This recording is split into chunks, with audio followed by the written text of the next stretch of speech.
Well, hi everybody, and welcome back to Letters on Occult Meditation video commentary, program 42.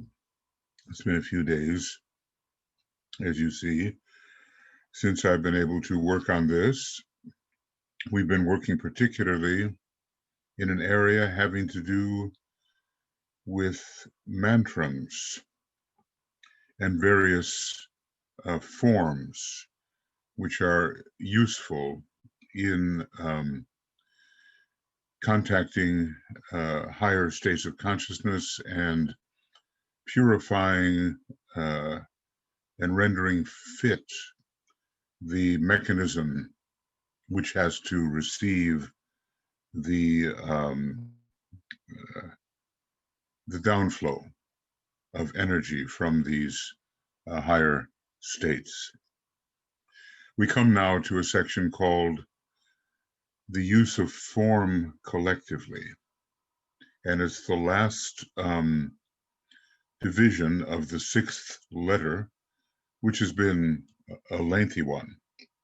Now, in what I try to do here, it's never enough to just listen one time or to look. One has to enter into a close study of each section. Obviously, as the Tibetan says, he's given us more than we can ever absorb. Okay, well, that's quite obvious.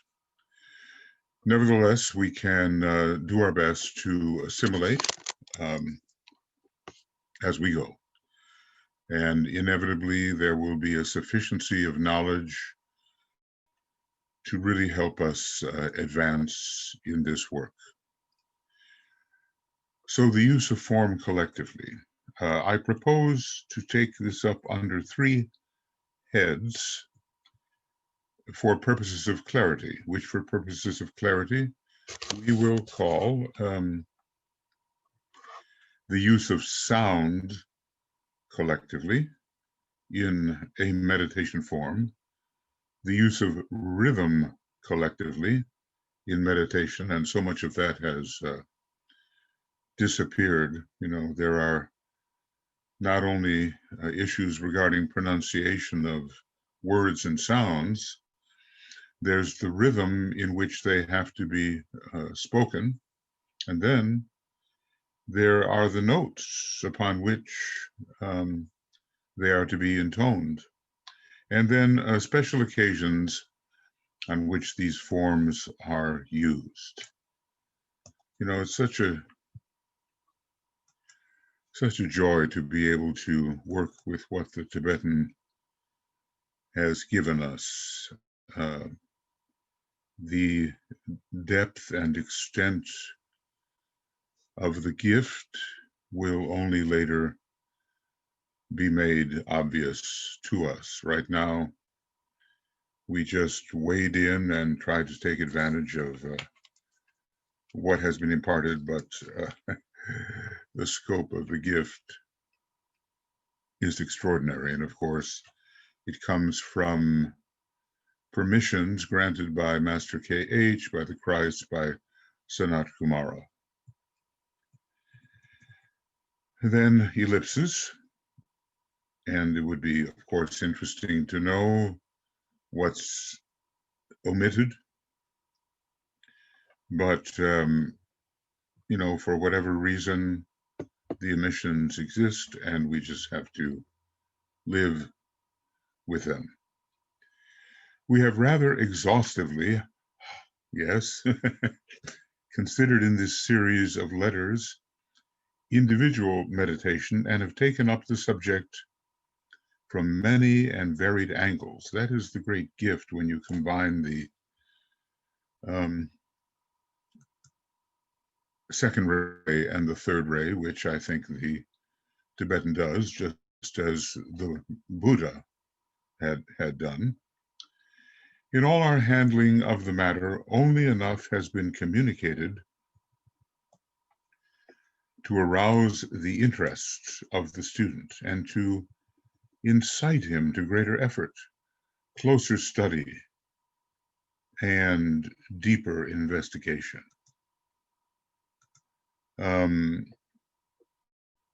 So think about that incitement. I'm just trying to see here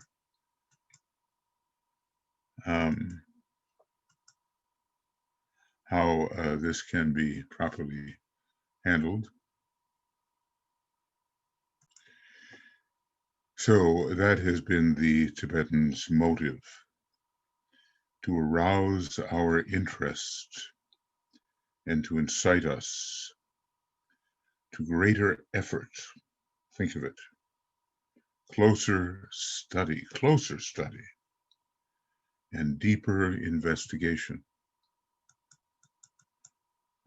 All of this hints at the idea that we are likely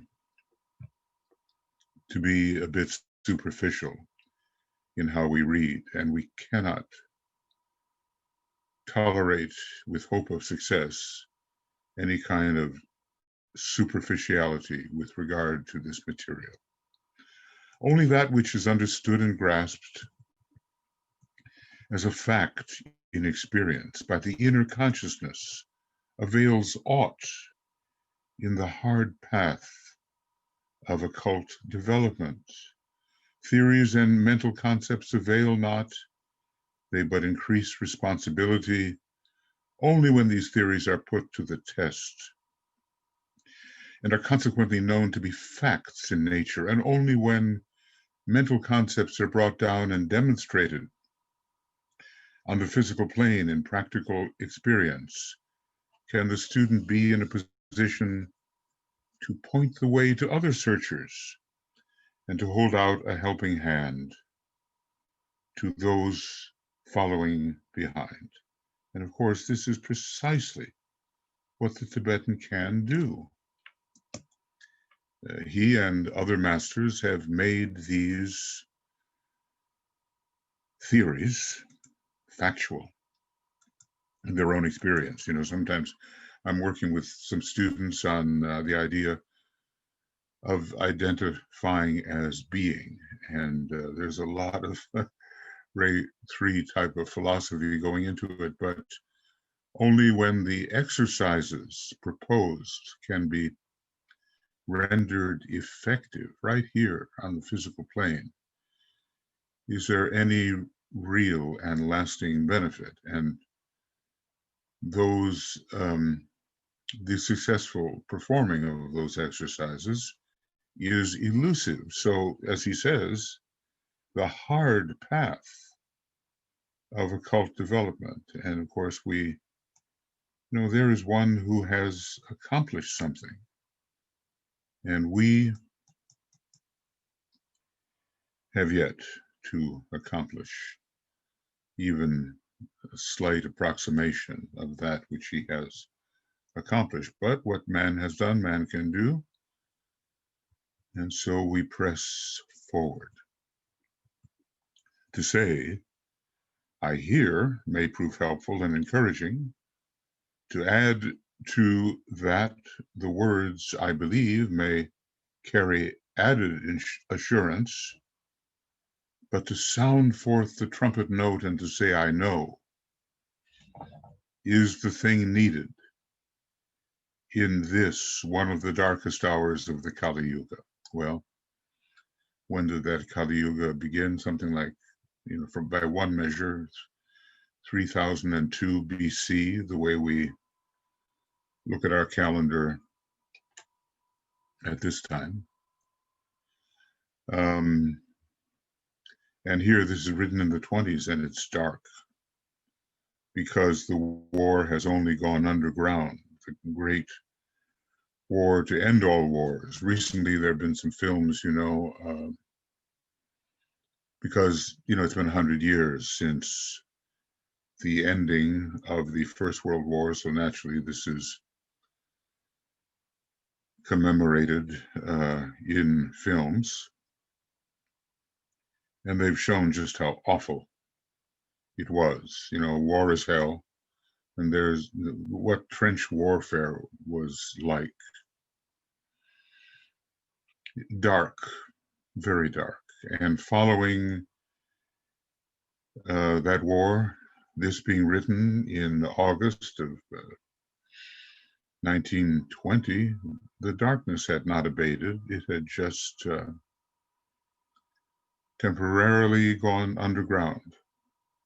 And even now, the potential for darkness is very great. 100 years later, it is somewhat underground, but capable of affecting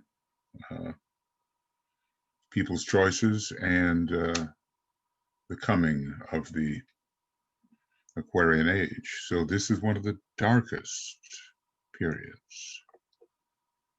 The trumpet sound of I know. Now we're told that in the age of Aquarius, it is an age of knowledge rather than of belief and obedience, as was the case during the age of Pisces. When it comes to the question of obedience, of course, it's necessary at all times. Obedience to the inward impulses of the soul, necessary at all times.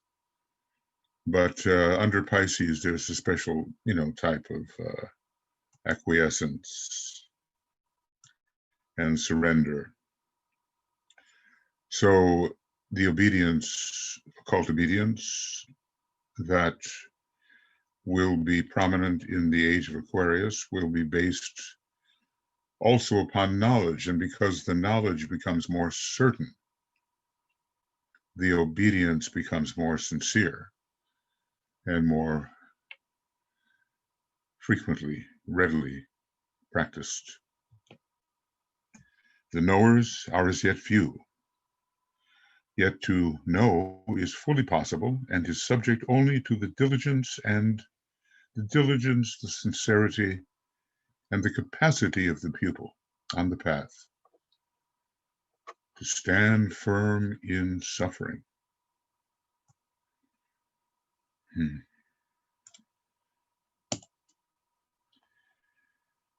Well, there are some requirements to become a true knower. And we can say, oh, come on now. Is it not going to give me what I want? All right, let's see how this works. And the hope is that it does work. So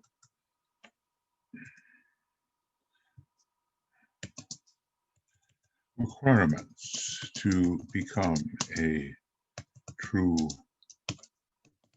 knower.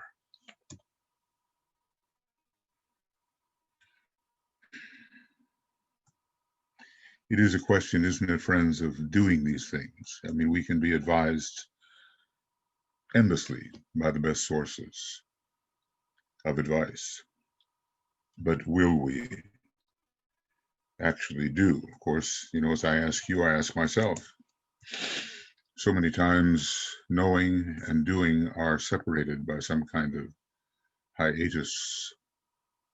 I know, but I do not do. It's kind of a cleavage, isn't it, between the mental nature and the etheric physical nature of performance. And the astral vehicle gets into it too, because you have to be motivated to do, and you have to overcome the inertia of the physical nature, which becomes more difficult as you get older. As DK has reminded us, we begin to, what does he say, creak a bit. Alrighty. We have now having some dim idea, he's putting himself in our consciousness, of the results to be achieved and the methods to be employed in individual meditation, and having enlarged a little upon the use of forms by individuals, we can now take up the consideration of the matter from the collective standpoint. And he says a little and somewhat, for us, it's a lot of information.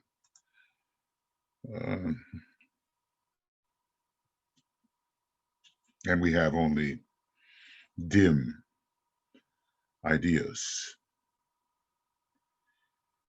The little in his eyes that he has given us is a lot when we consider what we have and what we know.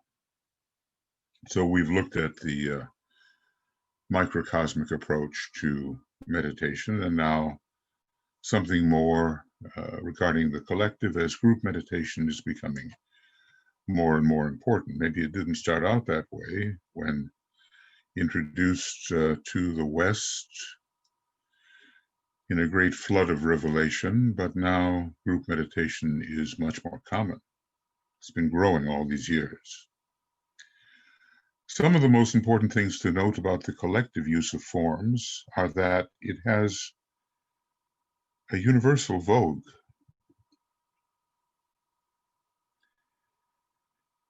Is very effective and can also be very dangerous. Gosh, we are certainly warned, yes, but warned, we are warned over and over again about the dangers of occult meditation. But of course, the benefits far outweigh those dangers, and we have to take the risk. The collective worshiping of the deity and the performance of religious rites in unison is so much a part of public life, the public life of all peoples, that it's a raison d'etre, and the results achieved are apt to be overlooked. As I say, more and more collective worship, and maybe, now more collective meditation. Worship we've had, certainly in the West, in group form for a long time. I was in Old Town Tallinn, Estonia, and, into a church that was prominent in the 17th century, and those very straight and uncomfortable pews were there, and one just imagines how filled it was in the old days, people worshiping together, under the spell of fear and awe, and also occasionally of exaltation and joy, I suppose. So this is indeed a part of public life, and has been for a long time. And the festivals in the East are very populated. Every religion, Christian, Buddhist, Hindu, Mohammedan, down to the distorted fetish worship of the most degraded race, where basically, you're taking some material item to be the deity itself. I remember there was there a movie called The Gods Must Be Crazy, where a can of Coca-Cola fell from a plane. Was it an empty can? I don't remember. And it was odd. It fell in the midst of a jungle atmosphere. It was picked up by one of the native people and worshipped as a deity. Well, we've all been through it, haven't we? So every religion has emphasized the value and efficiency of a united attempt to contact the divine.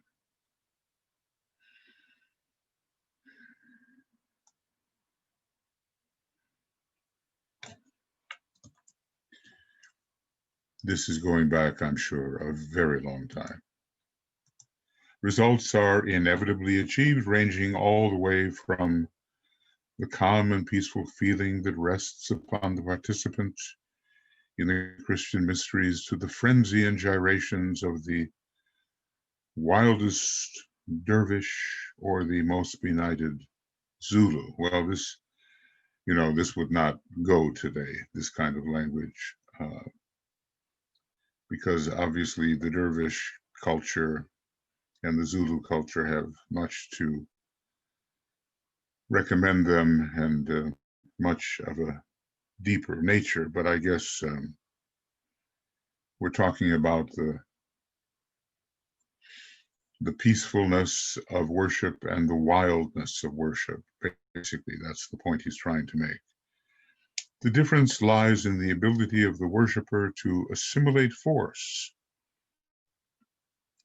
and his capacity to hold and carry it. These points are decided by his place on the ladder of evolution and by the emotional and mental contact of which he may be possessed. So basically, we have to take this as telling us there are effects to group worship, but they are different kinds of effects, and much depends upon the condition of the instrument, the group instrument. There are, Christian groups that love to enter ecstatic states, and they wish to imitate the speaking in tongues which came to the disciples of the Christ through the Holy Spirit in the upper room. But so many of these imitations are simply missing the Holy Spirit. They are imitations. And I think there is gradually a reduction in activity, so that the stillness required and indicated by the statement, "Be still and know that I am God," so that stillness develops. The first postulate to remember in considering the collective form of meditation is that those forms, in employing sound and rhythm, should open up a funnel of communication between those taking part in them and the intelligences or powers they are seeking to approach. Well, we'll try to, I'm a little daunted by DK's outlines, because somehow I always manage to lose my way. But try to do something here that is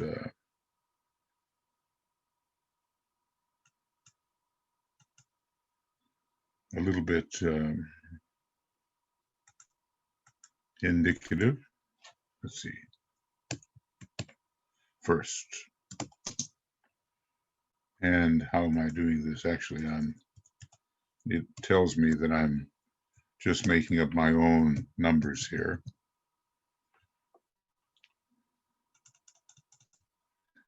And there we go, first. So that's the first postulate. It should open up a funnel of communication. Now, this idea of the funnel, of the vortex, of the cleared line of communication is very prominent in occultism and in the general science of invocation, seeking evocation. I mean, that is the principle, that invocation seeks evocation. By the means of this funnel, which penetrates from the physical to the emotional, or still higher, to one or other of the mental levels, the intelligences or powers are enabled to pour forth illuminating light or power of some kind or other into those who approach them. So I want you, make sure that this word funnel is emphasized.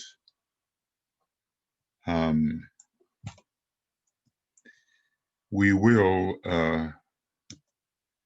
see this more and more depicted through animation, and some of our close associates and long-term disciples are actually artistically adept at either producing or finding representations of the funnel so that we can get a better idea of really what's happening when via the funnel there can be a downflow from these intelligences and powers.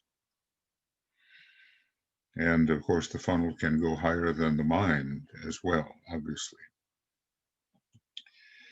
The funnel, you know, it's interesting. Maybe when I was a kid, I experimented with funnels. Well, at least I used to like to play with them.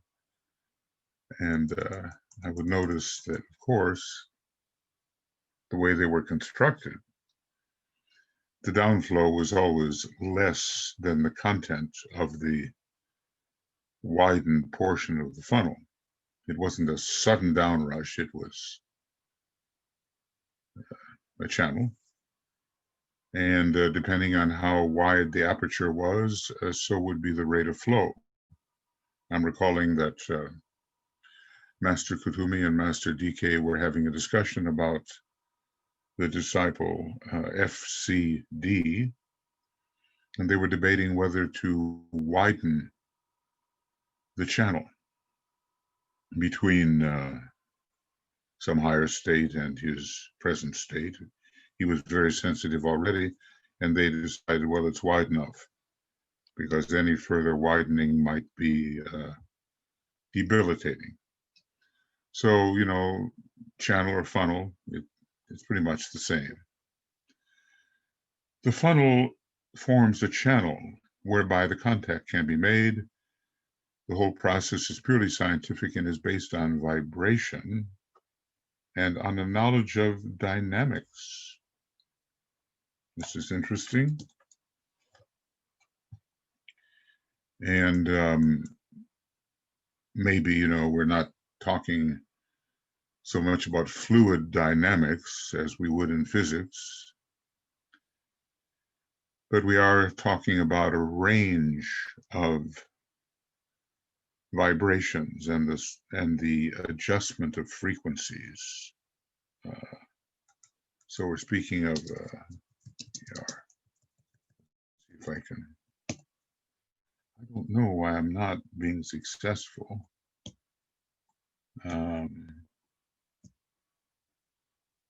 I'm just not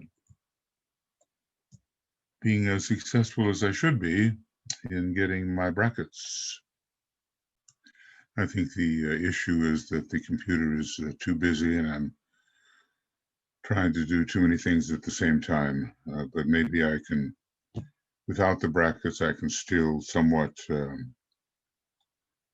distinguish, maybe.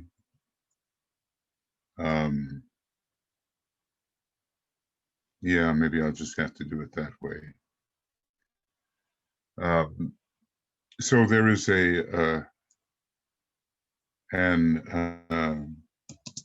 adjustment of frequency is producing the flow, some kind of gradient or incline or flow from a higher frequency to the area where a lower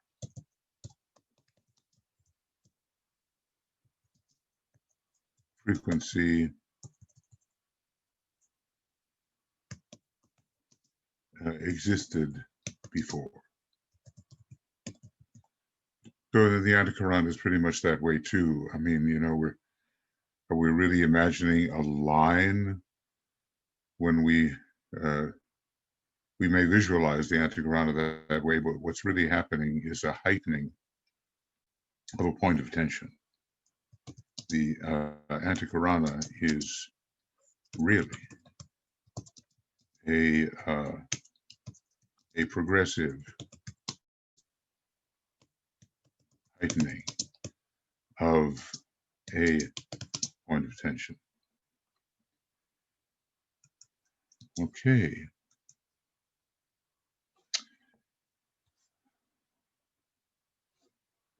So purely scientific, and so in that sense, the fifth ray has to be brought to bear on these dynamics.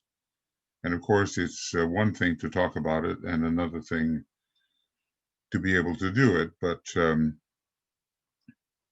know, the analogy in one way is you have to read the menu in order to order the meal, in order to eat the meal. So you have to study first. And then, according to the studies, you can invoke, or call upon, or build, and finally evoke what is needed to experience a new state in a practical manner. It is dependent upon the accurate formation through occult knowledge of a vacuum. The occult statement that nature abhors a vacuum, or maybe let us say a differential regarding rates of vibration, is entirely true. When through the correct intoning of certain sounds, this vacuum or empty funnel, empty in what sense, between the higher and the lower is formed, force or power of some manifestation of phohatic energy pours through the funnel under the inevitable working of the law, and via that funnel reaches its objective. Very important little section there, and something that as we gain more knowledge about occult meditation, we will be employing knowingly. All of this flow from the higher to the lower, and the, I suppose, reciprocal communication eventually, is dependent upon the accurate formation through occult knowledge of a vacuum. The occult statement that nature abhors a vacuum is entirely true. When through the correct intoning of certain sounds, now obviously this has to be given in the oral tradition, you know, from mouth to ear, or telepathically, you know, it's the same. It's entirely true. Nature abhors a vacuum. When through the correct intoning of certain sounds, this vacuum or empty funnel between the higher and lower is formed, you know, a kind of, I'm not, a kind of gravitational response involving frequencies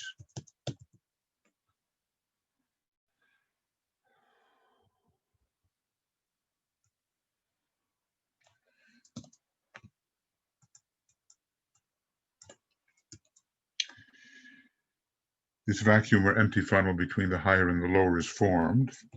Force or power of some manifestation, probably evidenced in an increase of frequency, of phohatic energy, cosmic electricity, pours into the funnel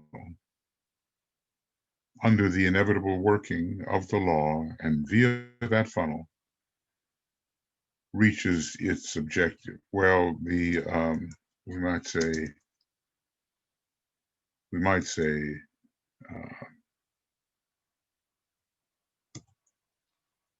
the dynamics are still obscure to us, but analogies can be made. And the funnels are formed best in stillness. But, you know, it strikes me, you begin to wonder whether those dervishes with their very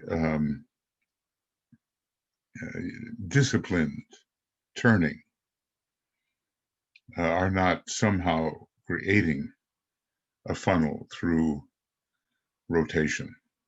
There's a whole occultism behind the whirling, obviously.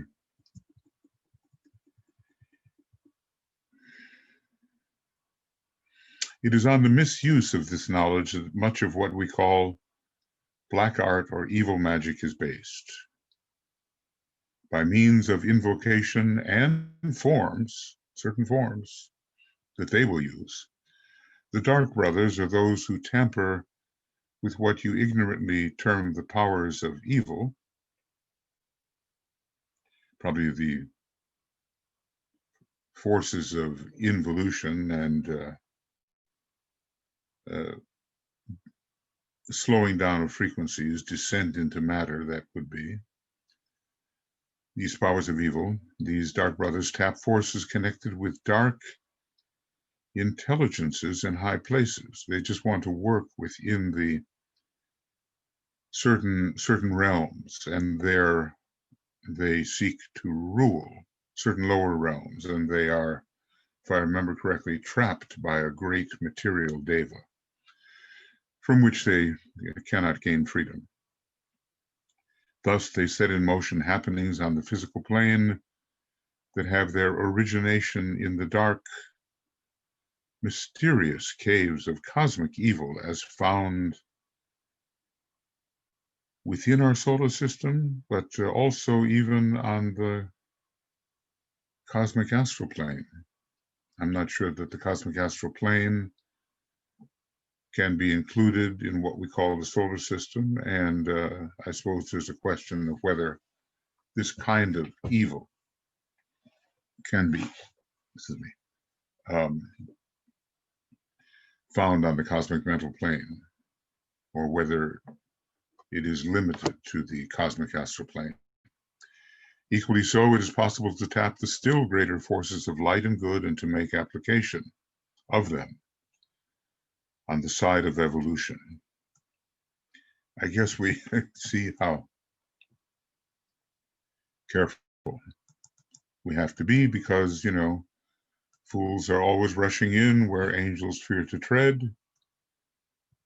And there is such scientific complexity involving these occult matters that unless we proceed with caution, it will certainly lead to our temporary undoing. So they too, the Dark Brothers have their invocations, they have their forms. And there are dark intelligences in high places. Their focus is simply more material and involves a level of density over which they seek to rule and from which we seek liberation.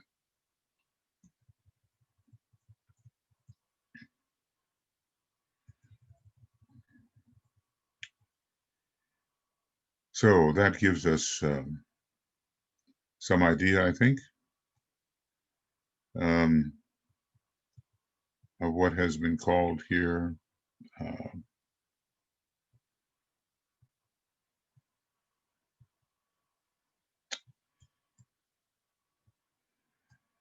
the use of form collectively. Now we're going into this in greater detail, you know, looking at the group utilization of certain forms. I guess the best attitude is one of patient humility and not avoiding the temptation of unwarranted experimentation and even tampering with energies and forces which we just can't understand or handle yet. So, he's giving us hints here about how to proceed upon the occult path when dealing with these occult matters. This is actually a very esoteric book, but there's no question about it. I mean, people may come to criticize it and say, oh, it's about occultism, therefore it's evil. Well, that misconception has to be straightened out. This is simply a science which can be used in a spiritual manner to raise our point of tension in consciousness and bring us closer to the state of oneness and identification and real usefulness in the manifestation of the divine plan. The next section is having to do with the use of sound collectively in meditation forms. We will now take up the matter specifically from the standpoint of sound. And a great creative agent, sound is issuing forth from the throat center or higher correspondences, and the throat center is a creative center, assisting with the manifestation of form, not only on the mental level, but it's possible to speak the words of magic and develop a materializing ability, bring about a manifestation on lower levels than the mental. We will now take up the matter specifically from the standpoint of sound. In the study of the sacred word and its use, we found that it had a triple effect: destructive, constructive, and personal, if I might so express it, or acting directly in a stimulating sense on the centers of the body.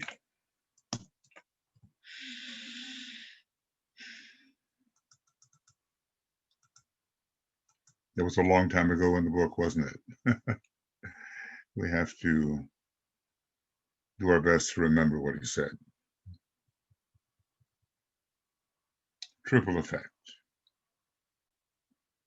Destructive, constructive. Well, one of the things about it is the casting out of the unfit matter and the magnetic attraction of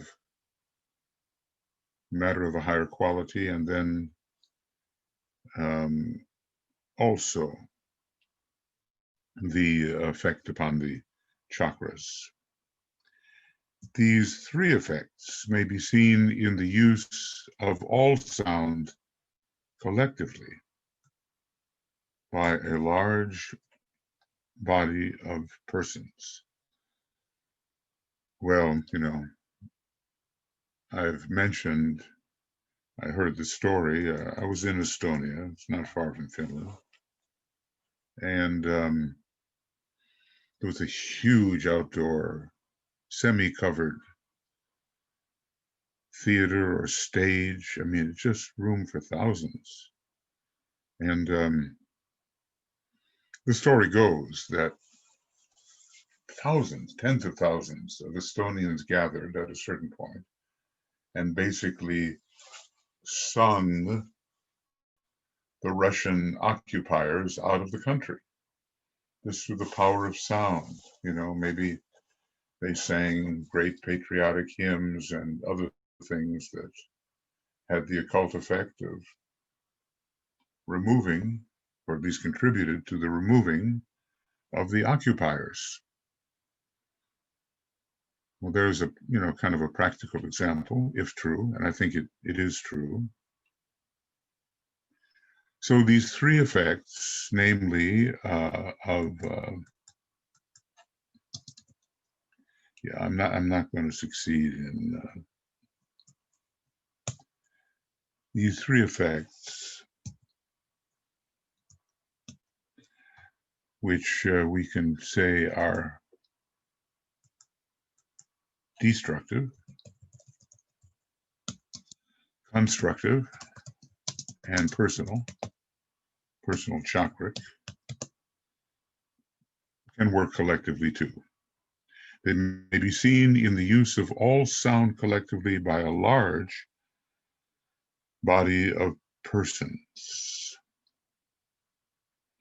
So he's giving us hints here about how to really accomplish something when we learn how to stand with massed intent according to the spiritual will and utilize sound under law.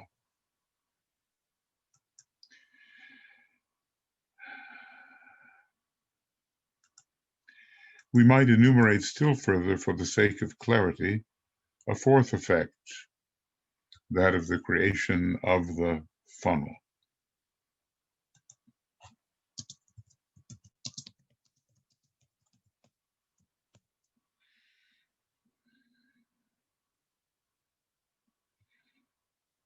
This fourth effect is but a synthesis of the others in actuality, for adjustments in the matter of the three lower planes have to be made in this creation of a funnel of communication. The fourth effect, the creation of a funnel. Constructive, destructive, constructive, personal, and regarding the creation of a funnel.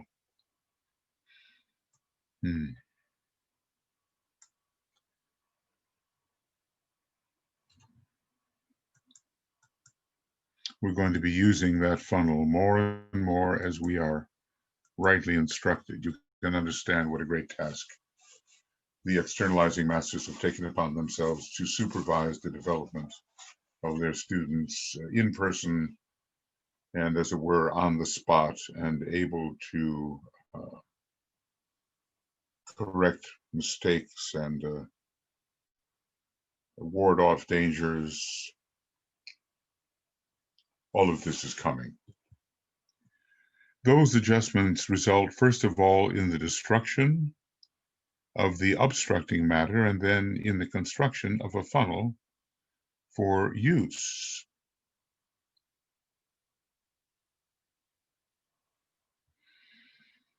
Anyway, adjustments in the matter of the three lower planes have to be made in this creation of a funnel for communication. Now, maybe he's going to tell us about the adjustments. First of all, destruction of obstructing matter, and then in the construction of the funnel. And this is very definitely effected, brought about through the instrumentality of the centers. The latter point is of fundamental interest and holds hid the secret of the most potent use of sound.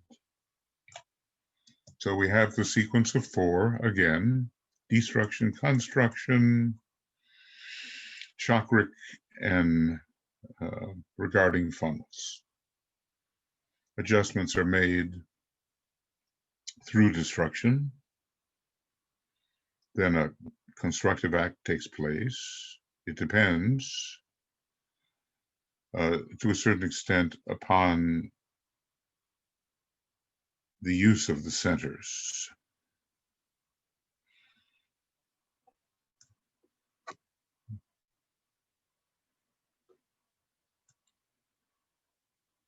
And finally, we have the funnel to use.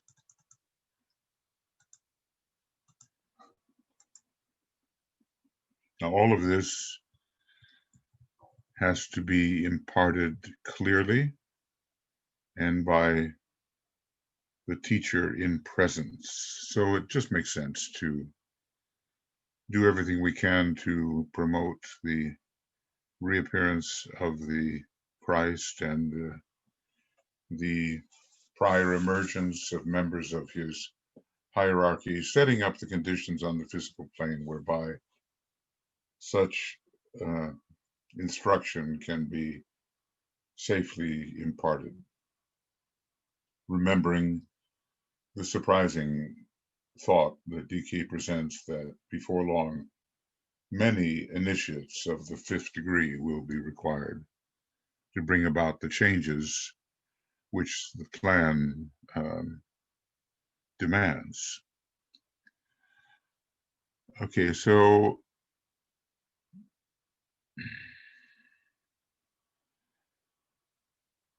the instrumentality of the centers. Yes, the funnel is created through the instrumentality of the centers.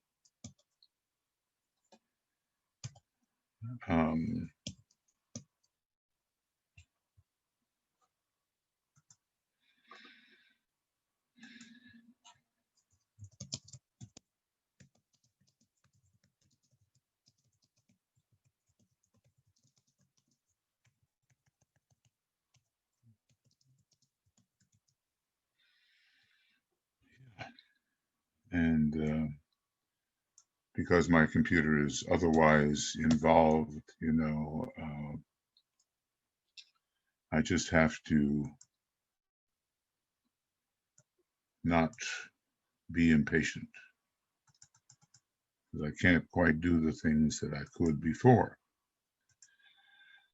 Okay.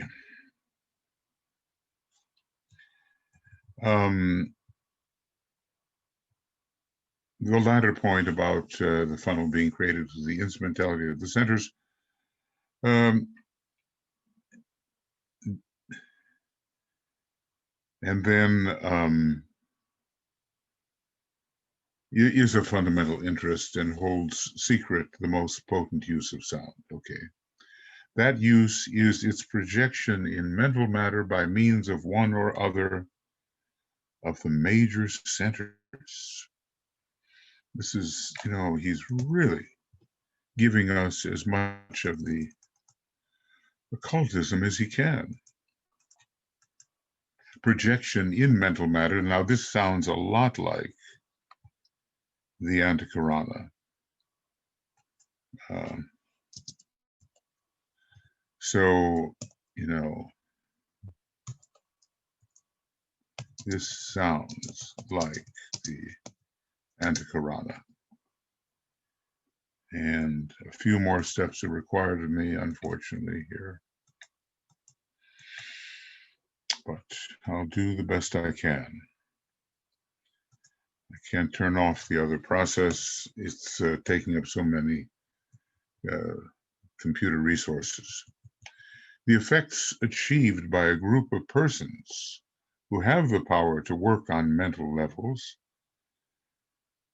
from where the Antakarana is projected. It's an Antakarana-like process, and to employ simultaneously one of the major centers, either entirely the head center or one of the other two major centers in connection with its corresponding head center. So we might say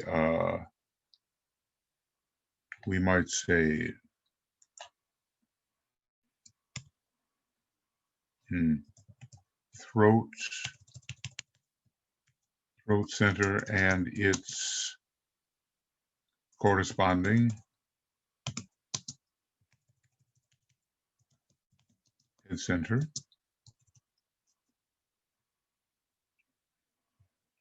And heart center and its corresponding head center. Okay.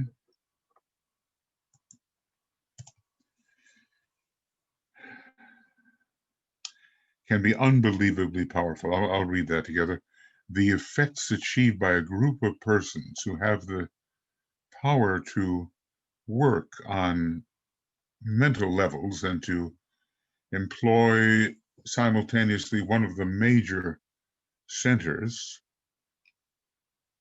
either entirely the head center or one of the other major centers in connection with its corresponding head center, one of the major 7 head centers, can be unbelievably powerful.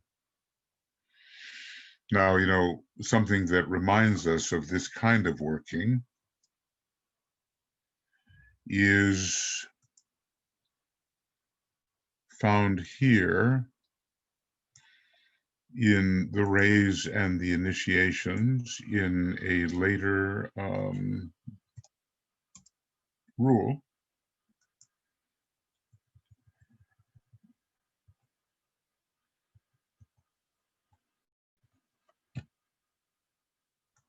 And here is where we would find it in rule number 11 for disciples and initiates.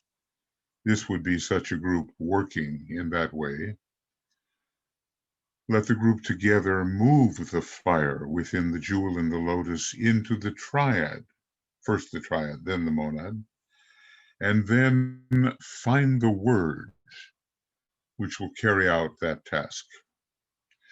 Let them destroy by their dynamic will that which has been created at the midway point. That is the group causal body. When the point of tension is reached by the brothers at the 4th great cycle of attainment, then will this work be done. Page 22 and 23 of the rays and the initiations, and the group is working in an unbelievably powerful way. You can imagine what would have to be done to move the fire and the jewel and the lotus, with which all of them are en rapport at their relatively high stage of development, into the triad. And they know the occult means to do that. So does it begin to unfold for us what we have to patiently learn and prove ourselves worthy to receive? Again, I'm going to read it. The effects achieved by a group of persons who have the power to work on mental levels and to employ simultaneously one of the major centers, either entirely the head center, which includes, of course, also the 7, what we call the 7 major centers ruled by Vulcan, either entirely the head center or one of the other major centers in connection with the corresponding head center. So head, heart, and throat, basically, can be unbelievably powerful. It is well for the race that as yet that power is not theirs. Only when united purity of motive and an unselfish adherence to the good of all can be found will the power be permitted. This power be permitted to return to the common knowledge of men. So it was withdrawn, by not being re-emphasized and allowed to fade out as those who knew passed on. And we run into so many examples of powers which would presently be misused by man in his present moral state. At least DK seems to be telling us that. As yet, he says, it is practically impossible to get a sufficient number of people at the same stage of evolution, at the same point upon the ladder, employing the same center and responding to the same ray vibration to meet in unison and sound together the same note or mantra. Well, this is just factual, and this inability to assemble people accordingly is a great protection at this time. As yet, it is practically impossible to get a sufficient number of people. What is that, 9, 10? At the same stage of evolution, I would say, approximately, at the same point on the ladder, which is another way of saying at the same stage of evolution, employing the same center, I suppose according to their monadic ray. First ray monads the head, second the heart, third the throat. Employing the same center and responding to the same ray vibration to meet in unison.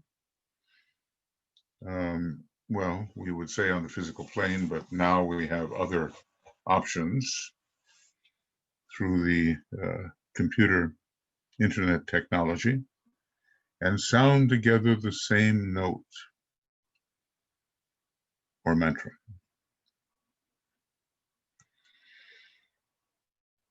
So this is a method through unreadiness, a method of protection. They must also be animated by pure love and work intelligently for the spiritual uplift of all. So what a lot of requirements. One can only hope that the access to these requirements speeds up as the spiral of development tightens and becomes more rapid in its spiral cyclic motion. Part of the power of the hierarchy is based on the ability to do this very thing.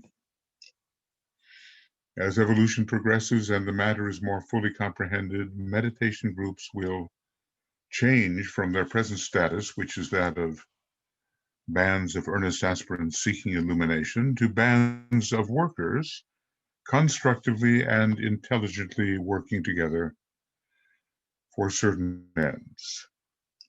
And are we there yet?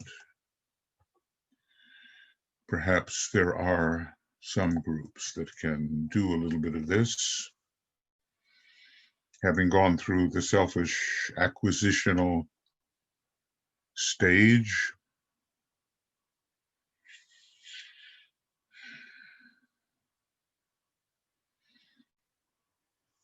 Meditation groups will change their present status.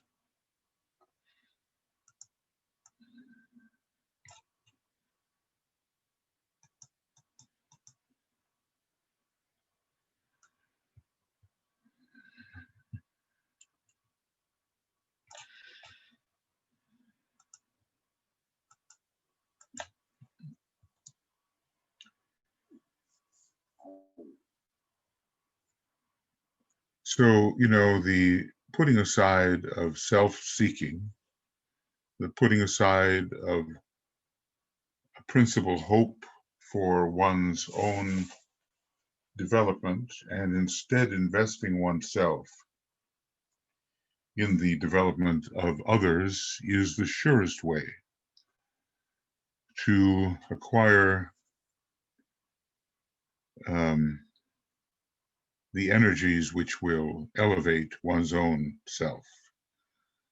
To those who give shall be given, so that they may give again. It has a financial implication, but also it deals with the energies of progress.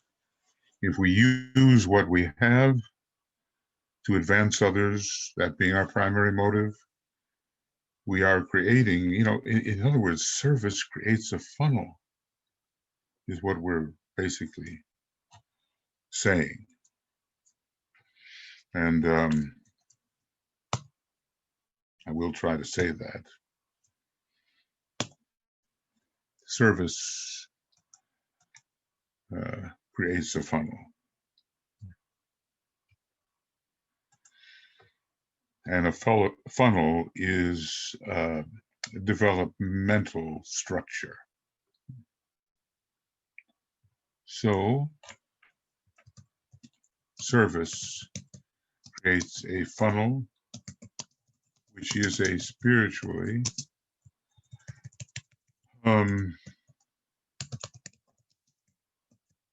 develop mental structure.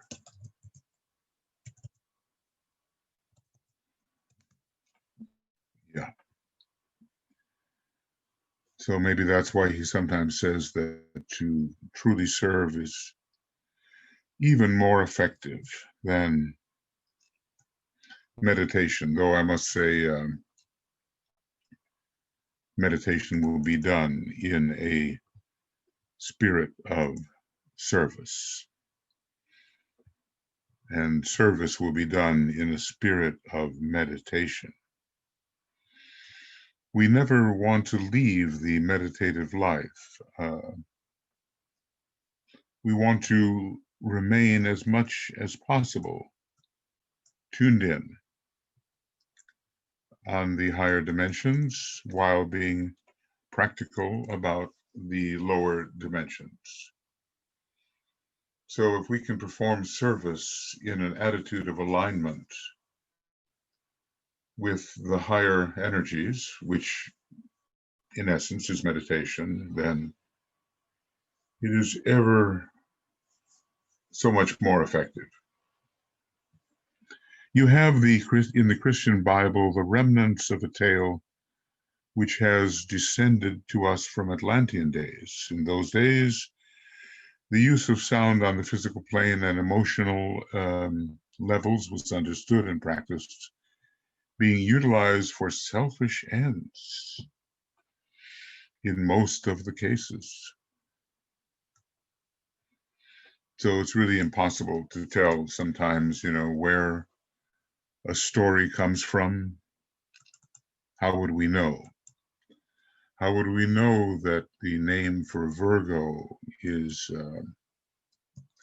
arising from an old Atlantean root word? We can't trace that history to Atlantis, but those who can read the record, such as the Tibetan can do, can understand the history with greater clarity.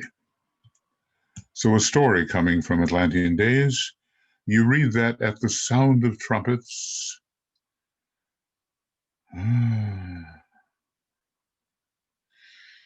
that's interesting. It's a story originating in Atlantis. Now the question is, did Joshua, sounding the trumpets, really break down the walls of Jericho?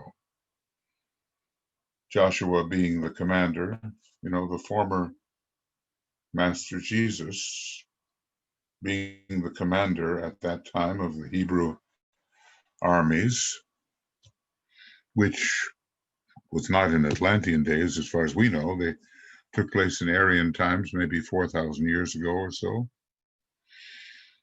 But then so often our chronology is not accurate. We cannot agree with Bishop Ussher that the world was created at 9 a.m. In 4004 BC or something of that nature. People don't realize the implications of what they are saying and the contradictions involved. So anyway, you read that at the sound of the trumpets, sounded a certain number of times after a rhythmic circuit of the walls of Jericho, those walls collapsed. Well, apparently it did happen. So let's just say, apparently this did occur. Now, of course, there's going to be symbolism regarding the meaning of Jericho, and it probably has to do with the breaking down of certain boundaries and rings pass not, which have been blocking our access to our objective. At the time, though, it was a very powerful first ray cycle, And DK said that the Hebrews fell under that first ray expression and were the perpetuators of great slaughter, men, women, and children in the were they Canaanites? My knowledge of that kind of biblical history is inadequate, but they were the occupiers of, well, they were the residents of that land. And somehow the Hebrew group convinced themselves that the residents were corrupt and that God had promised them this land anyway, and so they took it by the sword, such as the self-justification and the consequences, karmic consequences of that aggression have been with us ever since. And Jesus, I was part of that karma because he was the main general of those battles of conquest. So the walls collapsed, and apparently this did occur with the circling and the sounding in rhythm, and I suppose on certain pitches and with certain repetitions.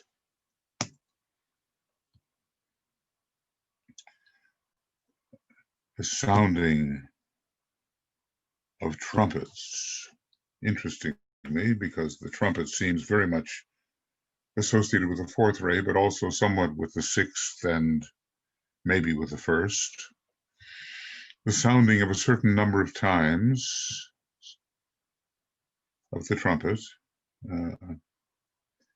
after a rhythmic circuit of the walls of Jericho.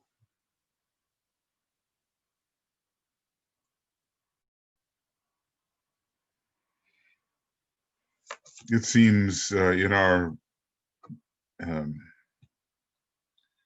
civilization, which is both Jewish and Christian,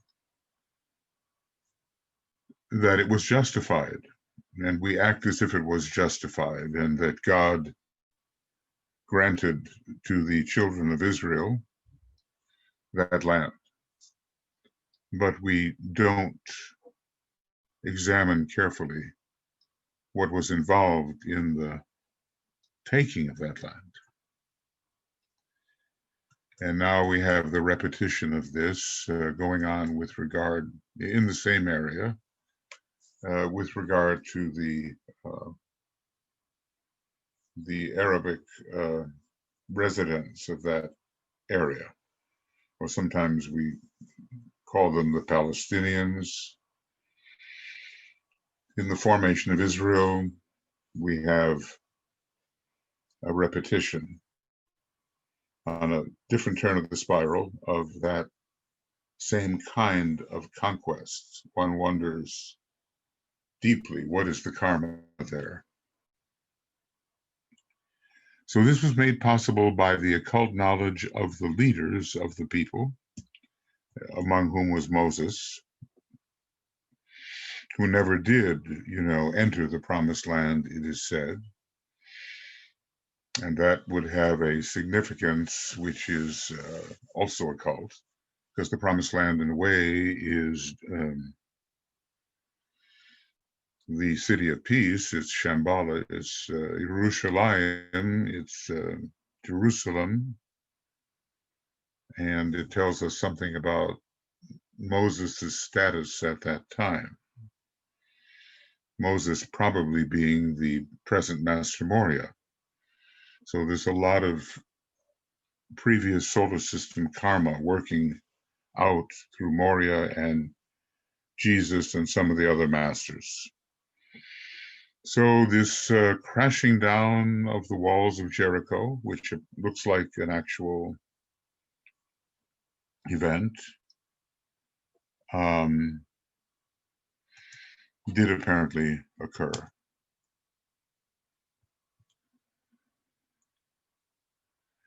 The leaders were versed in the science of sound, and having studied its destructive and creative effects, knew just the moment to apply that science and affect the desired ends. Well, was it good that that city was conquered? Certainly the city and all of those people in that civilization were accused of corruption and of ungodliness and of abomination and all those things that whereby any conqueror or conquering group justifies their conquest.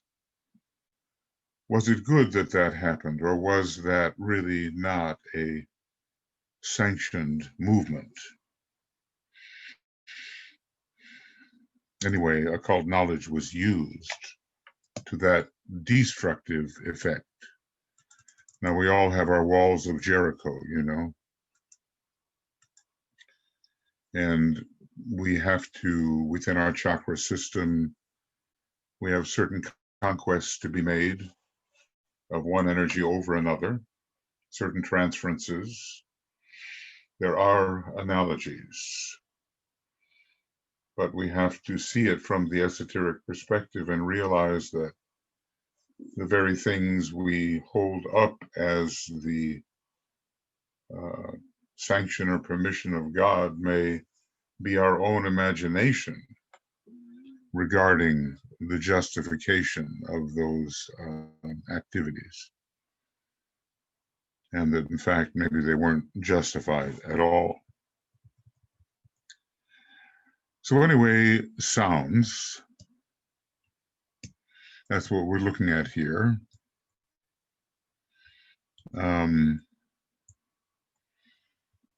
We're looking at sounds and their effects, destructive, constructive, and chakric, and eventually relating to the funnel.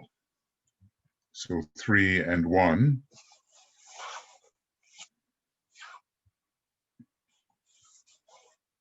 And we're going to group sounds under 3 headings, 3 heads. So now we're going to look at the sounds being grouped under 3 headings. The united sounding of the sacred word. Okay. And this apparently is heading number 1, I guess. So again, trying to locate this so that the outlines don't become lost. This is one of the most usual methods and the most direct way of forming a funnel for the transmission of power. It is so effective in the case of the individual, as has been again and again demonstrated. Surely its united use will be tremendously effective and even dangerously potent. Well, we take it for granted, don't we? We simply are together and we sound the sacred word, maybe somewhat mindlessly. We have to have the full understanding of what can be achieved by such a sounding.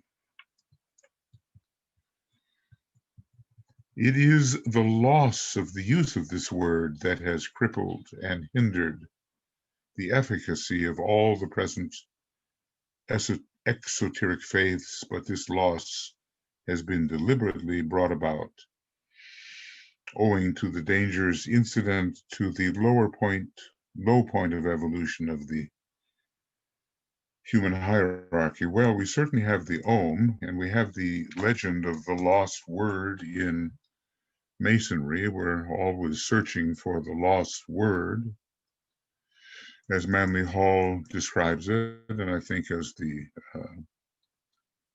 Tibetan describes it. So one begins to wonder, is the sacred word really the Om, or is the Om a substitute for the sacred word?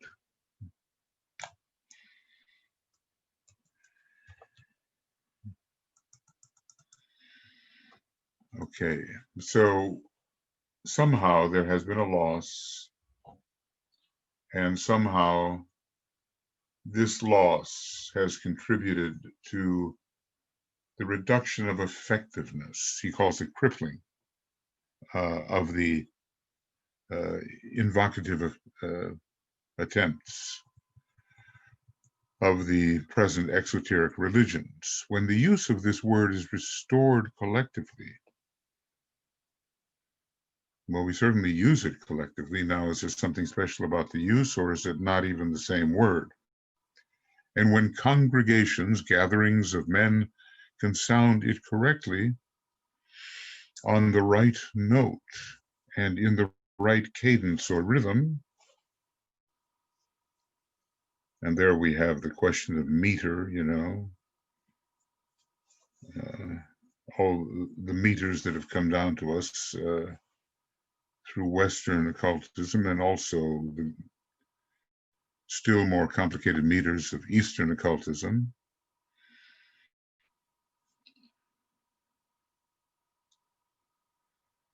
So when people can sound it correctly and on the right note and in the right cadence or rhythm, then the downflow of force from above, the quality of that force depending on key and tone, will be such that the vivification of the microcosm will affect the surrounding country and environment. So,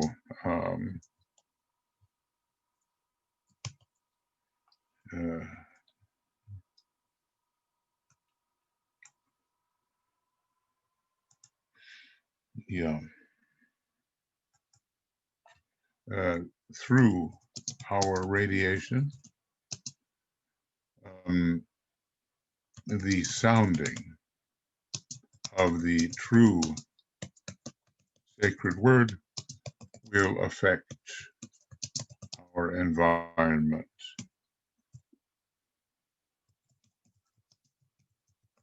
powerfully.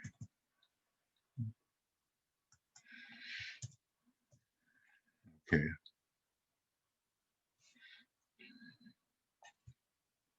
THR.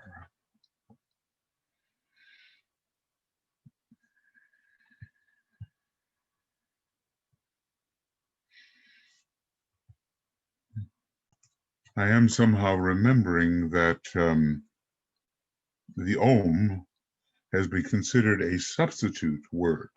Certainly in Masonry, we don't really find the lost word. We find placeholders for the lost word. We find substituted sounds.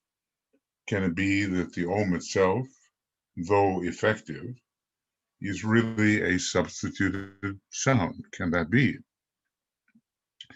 It will cause corresponding stimulation in all the kingdoms of nature, for the human kingdom forms a link between the higher and the lower, and in conjunction with the Deva kingdom, provides a meeting ground for the forces of life. So the sounding of the word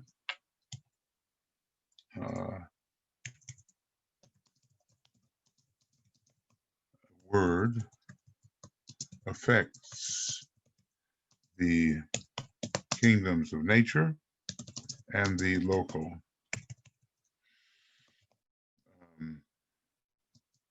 entities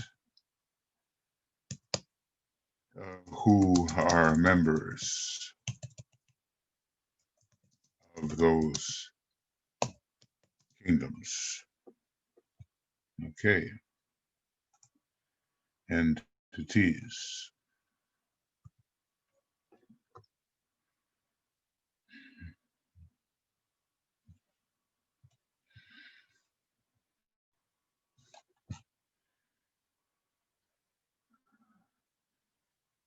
So the sacred word is indeed potent and has not just an effect within our own aura when properly sounded, although DK has said, look, not much is going beyond your own ring pass knot because you just aren't effective. But when we are effective, it will affect our whole environing circumstance. And we will be a force for good through the sounding of the sacred word. Okay.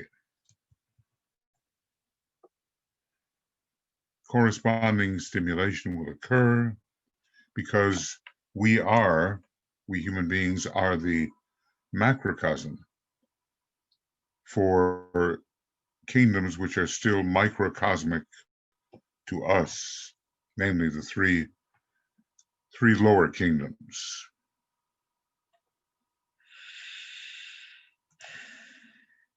So it does give us an incentive to learn to sound rightly this word, and even to learn what it really is.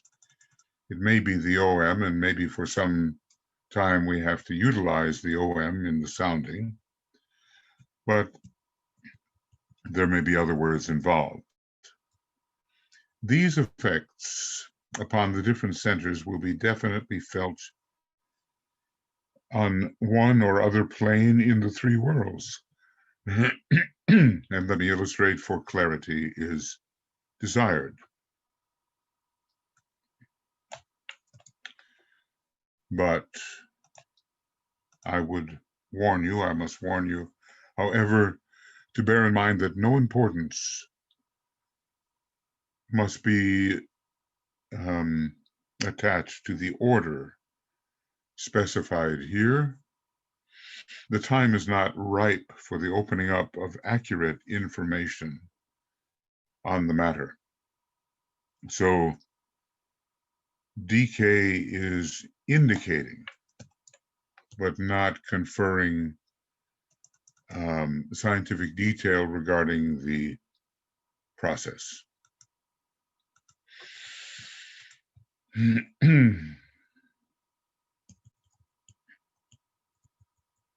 Okay, we will presume, now here's an example, okay? And I'll just example.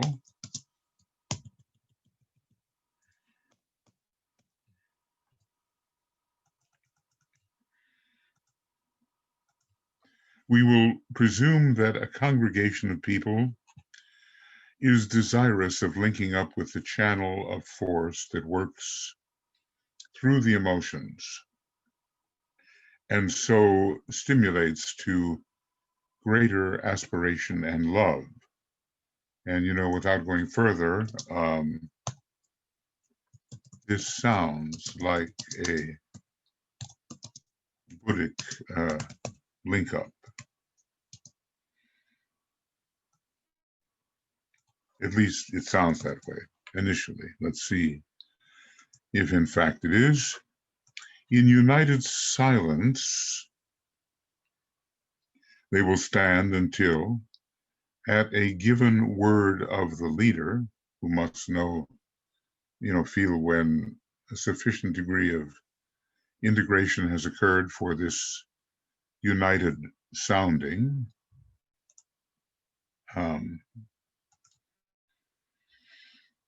So at a given word from the leader, each unit in the group will deliberately withdraw his consciousness into the heart center, and then from that heart center, keeping the consciousness steadily there, he will drive forth the sound of the sacred word, pitched in the key to which the majority of the group respond. Well, maybe we're talking about, the note of the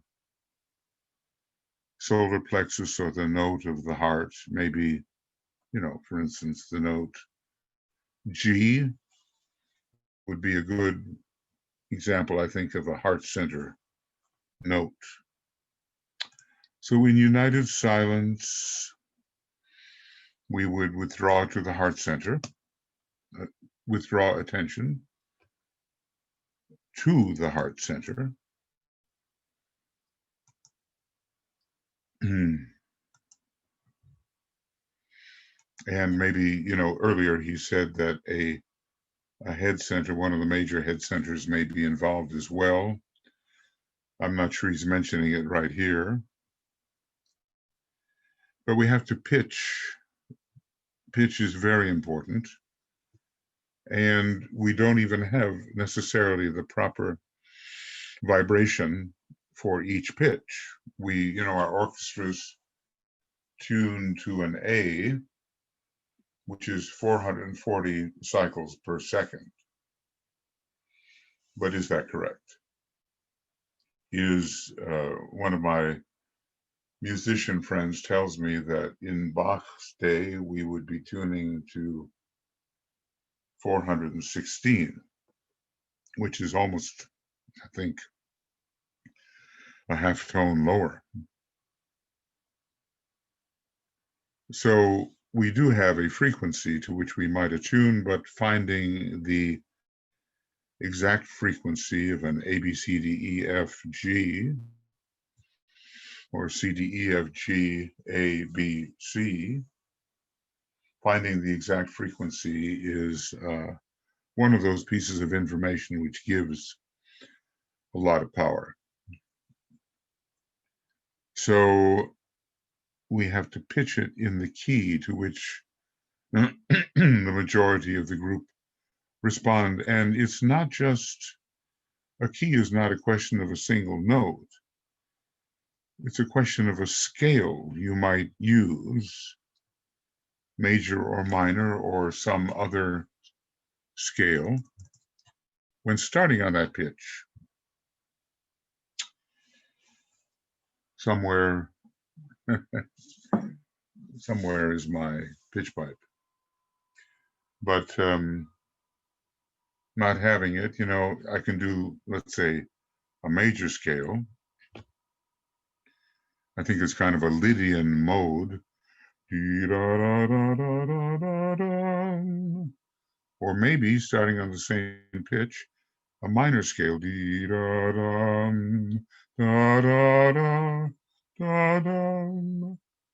Or I can modify it in another way.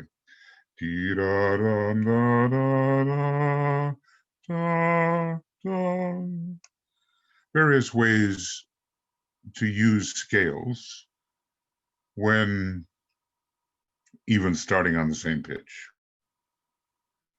But anyway, this key will be ascertained by the clairvoyant group leader, reviewing rapidly the auras gathered before him. Apparently, it will not be a lengthy process, but a practical and effective process. So we start at a particular note, but we use a particular key. I mean, the key of C major is considered in our modern music different from the key of C minor. And there are harmonic minors and natural minors and different orders of notes. But anyway, the leader has to be clairvoyant. And this sound of the sacred word, beginning on the right note and in the right key, will create the necessary funnel, and the result will be an immense temporary extension of the peripheries of the emotional bodies of the participants and an intense vitalization of their heart centers. So we have emotional, probably solar plexus somewhere involved, the heart center, and the Buddhic plane, maybe the love petals of the egoic lotus, different kinds of resonances as we ascend. So the clairvoyant group leader will review the auras and find the right note and thus the right key on which the sacred word can be sounded. Now, all of this has to be done with real occult accuracy. And the result will be, of course, a real enhancement and refinement of the emotional vehicle, which will become increasingly a vehicle for the expression of love.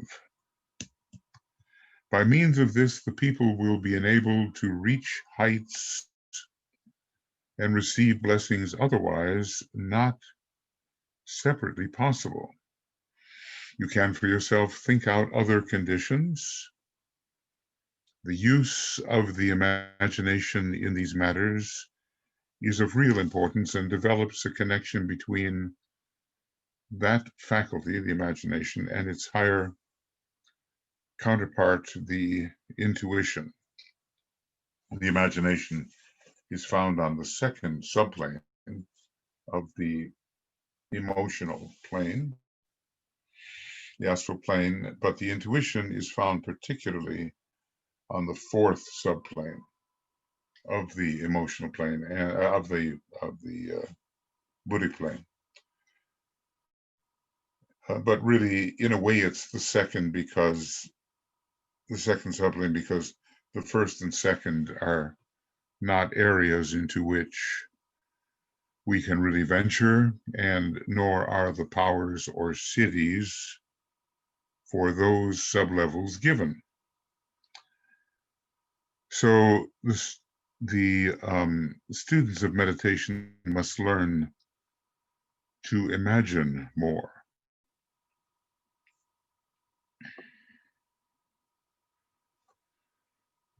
And via the group, we can do more than we can separately.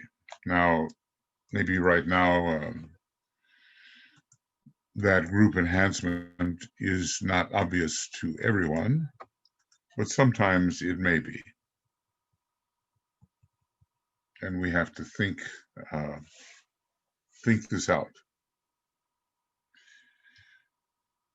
So, what sound is it? On what note does it originate? Do we employ it with respect to a certain key?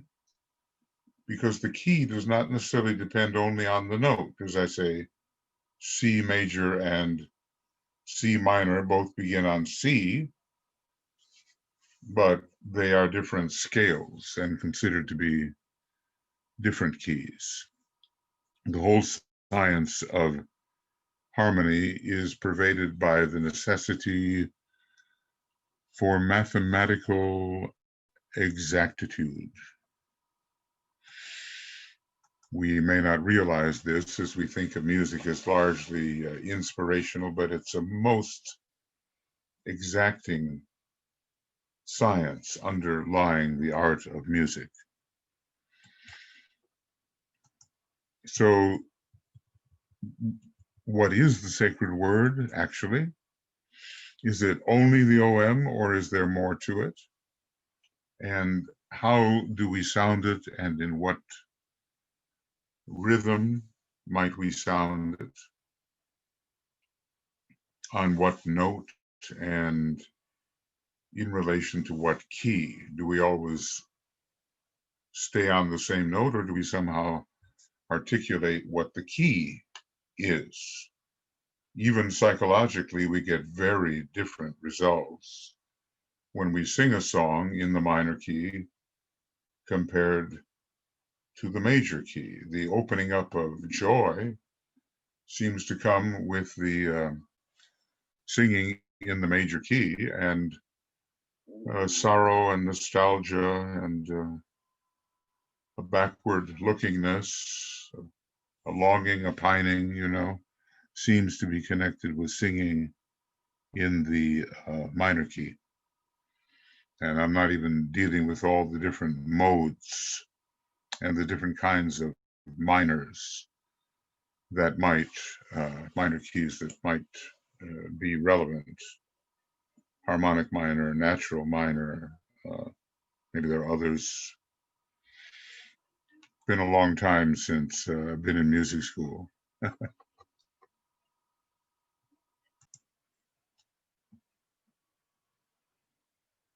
Now here are some of the applications.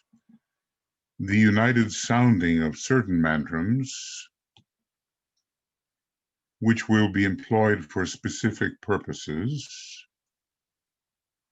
He's going to take these up. Instances of such purposes are. And this is,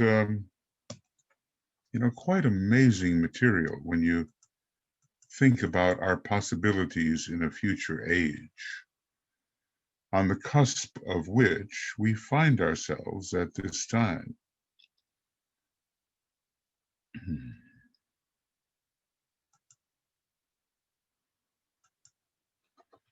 So, potentials are amazing. And for those who visualize the higher states in very limited ways, material of this kind can be encouraging, incentivizing, bring them closer to the wisdom. So we have here what? The purification of a city, the magnetization of grounds that are to be employed as healing centers,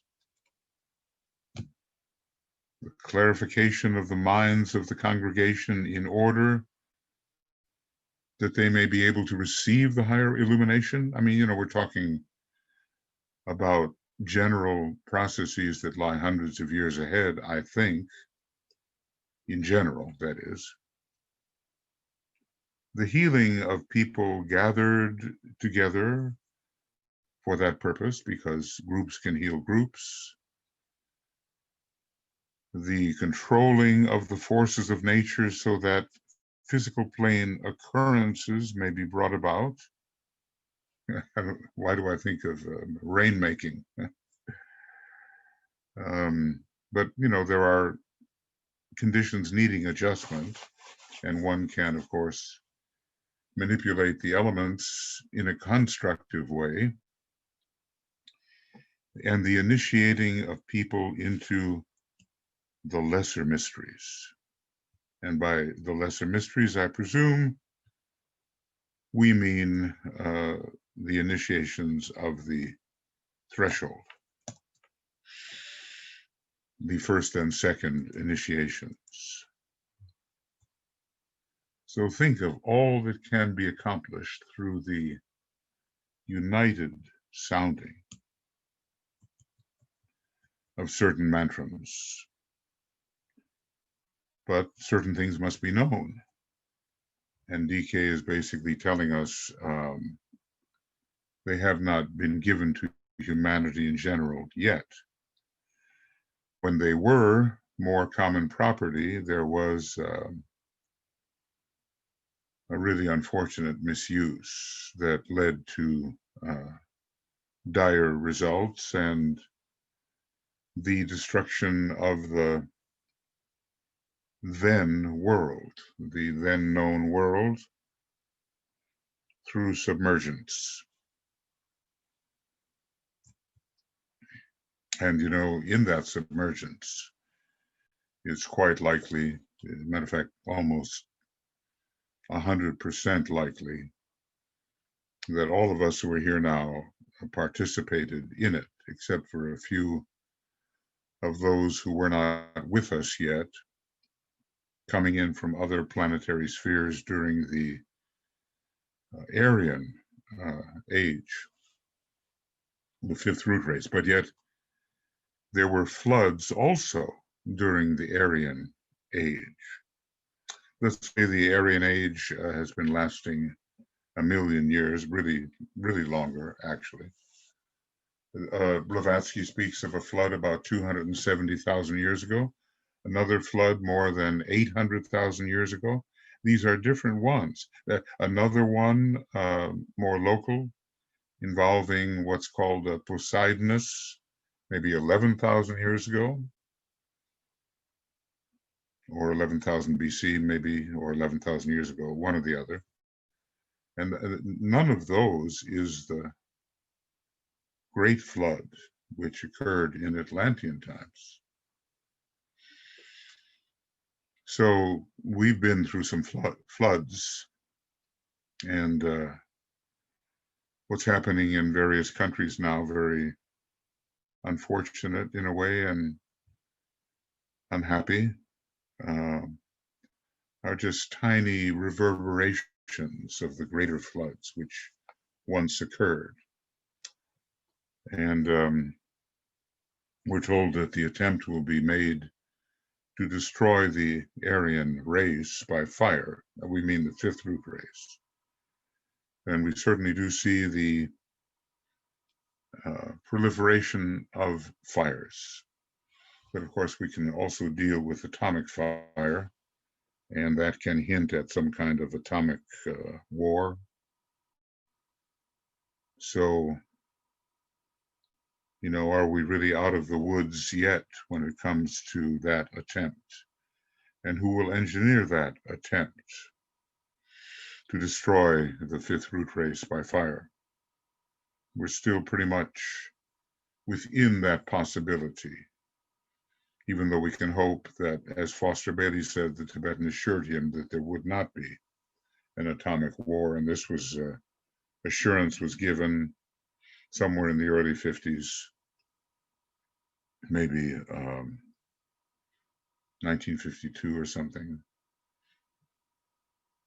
But we have no certain assurance, because he did warn us of the results of religious war involving Shambhala, and we know how fanatical certain people upon the sixth ray, and probably aided and abetted by the first ray and the fourth, the conflict side of the fourth ray, can be.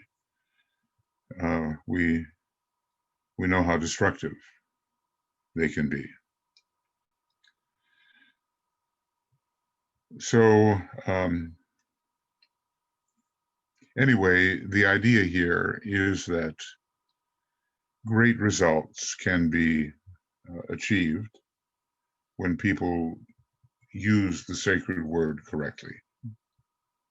And certain mantrams sounding would have considerable effects in preparing physical plane conditions for heightened spiritual infusion. Talismans have been planted where a number of the schools of the future are to appear, and we can see that, or we can imagine that the implantation of the talismans would have occurred with the use of certain mantrams. And just imagine that we want to have light really affect the consciousness of people, and mantrams which prepare the mental body for the inflow of that light. Right now, they don't exist. At least human beings of the normal development cannot use them and are not even aware of them. And of course, healing will be a great eye-opener, and that is emerging, the subtle forms of healing, especially through color and sound being one of the first modalities to actually make its presence felt and be recognized. And then the coming of the mysteries officiated over by the Christ, and at least the first initiation celebrated more or less publicly. It's going to be quite a different civilization, and we're through the decaying of the present civilization, we can already begin to see the outlines of what is possible. So in this paragraph, as you rightly think, lies material that enlarged would fill a volume. You know, DK in some ways is so Jupiterian. He can see the potential of the seed and how we would be able to, in a Jupiterian sense, expand the indicative seed, the seed of knowledge that we are given.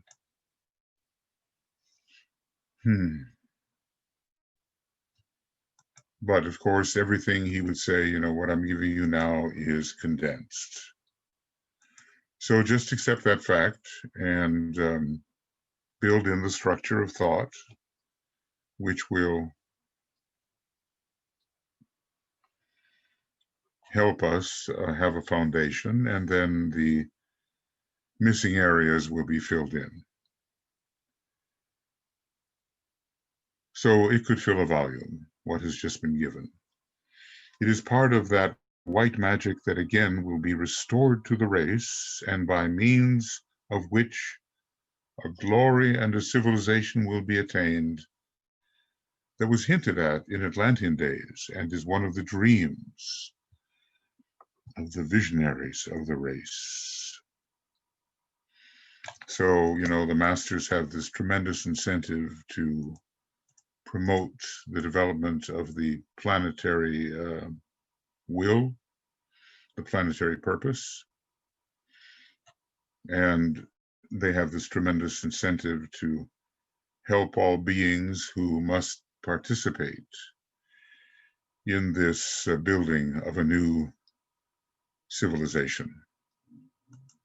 I guess vision produces incentive, especially a positive vision. A negative vision may induce fear and recoil, but at the same time, among the brave, it may induce an attitude that seeks to negate its possible appearance.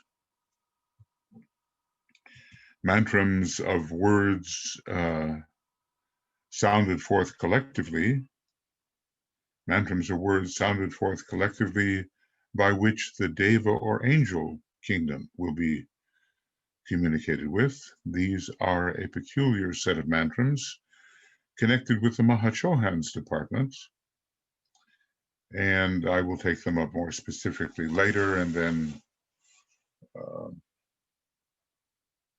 you know, some sort of indication that he said more, which is not being printed. So we're still into listing the mantrams, and we still have that question in the air about the sacred word. Is the Om a substitute sacred word? Even if it is a substitute sacred word, is it still effective? It does seem to be effective. And if it is a substitute sacred word, what is the real sacred word?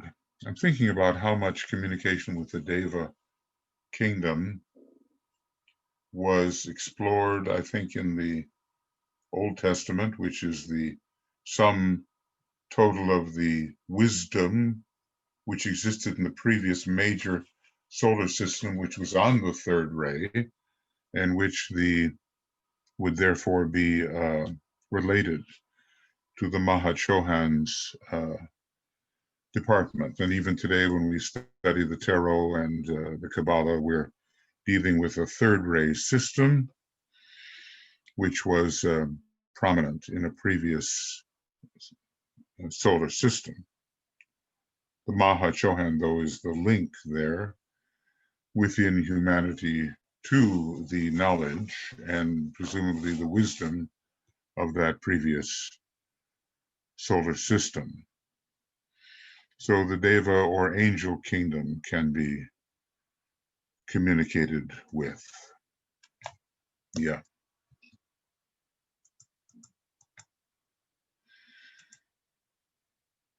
There are just so many specifics here, so many specific antidotes to our negative conditions, which can be applied by esoteric means, and which eventually we have to learn to apply. Now we can take up, and it's a fairly lengthy, well, I'm going slowly, so maybe everything seems lengthy, but this is the use of rhythm collectively in meditation. So it's not just what is the sacred word or what is the sound to be enunciated, not only what pitch do you use to enunciate it, or what key is related to the enunciation, but in what rhythm do you enunciate this? DK talks about trumpeted words in a certain, on a certain pitch or in a certain key. And unless we have all of that going for us and really understand it, we cannot access the power that the mantrams are supposed to have. So, we're just humbly learning around the edges of this great subject.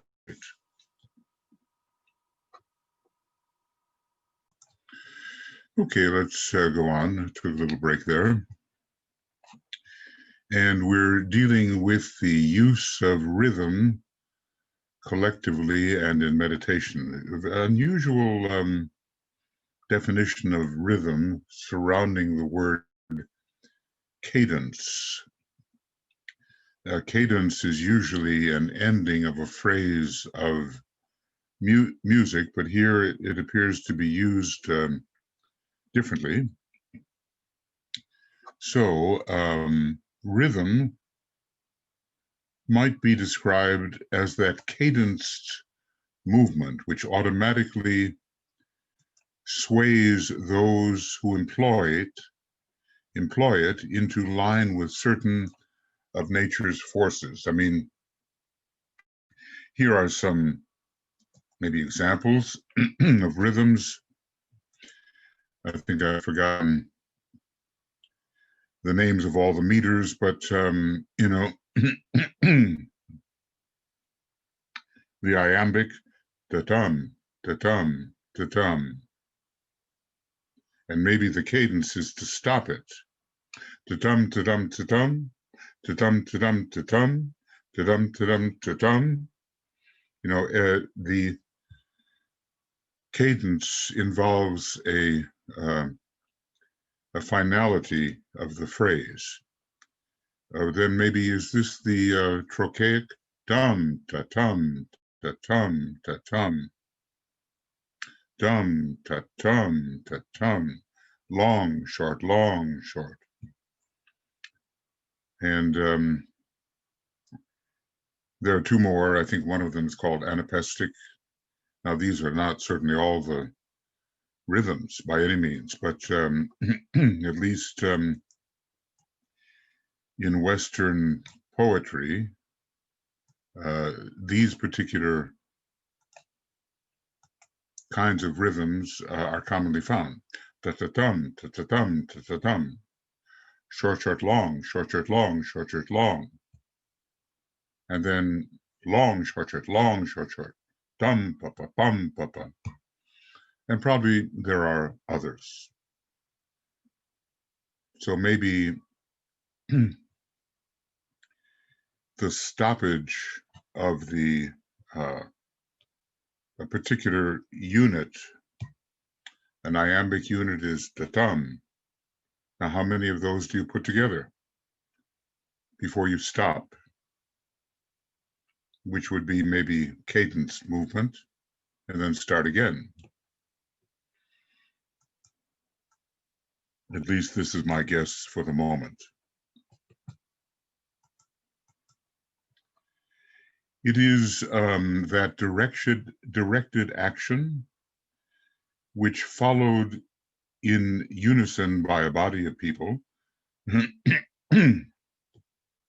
which results in certain alignments and effects upon one or other of the bodies or on all.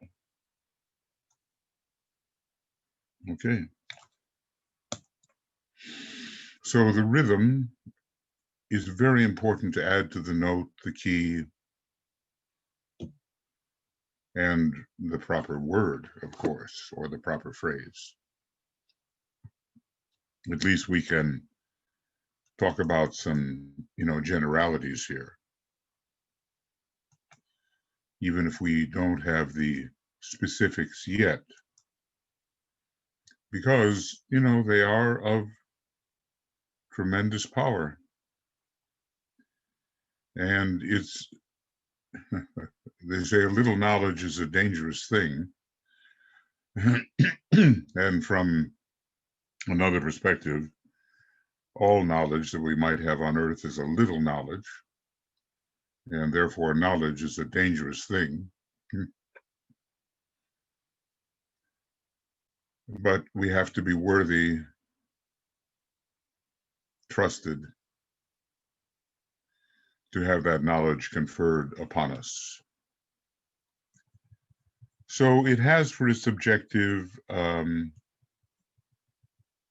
many, well, at least looks like 3 objectives. And I'll try to just get that into something that isolates it a little. The swinging of a body or a concourse of bodies into the radius of action of a stream of force. So whether it's one body or several or many, they are swung into a condition of being impacted by a certain stream of force. A force reaches only so far, has a certain radius beyond which it is not effective. And the mantram in a certain rhythm brings the recipient or recipients within that radius. It causes an adjustment of the matter of one of the various bodies or of all of the bodies that go to the makeup of the personnel of a group. So we're in a group, let's say, and the objective is to condition the etheric physical, or etheric in a certain way, or the astral in a certain way, or the mental in a certain way, and perhaps of all of them collectively in a certain way, the entire personality. That also is possible.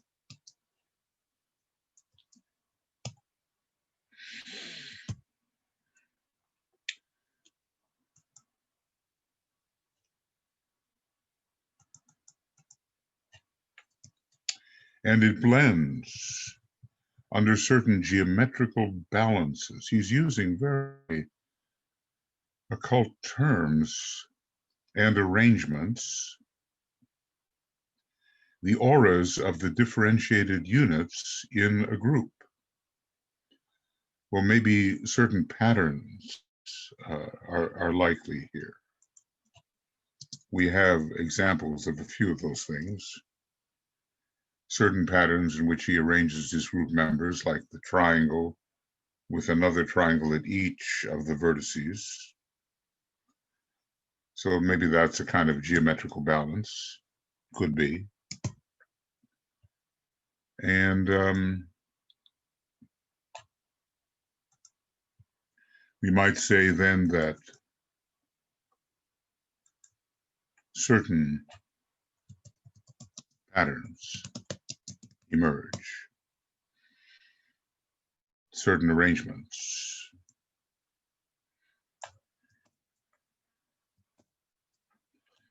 And I'm doing my best to work without the ability to use the paste function. The computer's too slow for that, sorry. So it blends the rhythm that is, it, i.e. rhythm, try the paste function, it just doesn't work, so.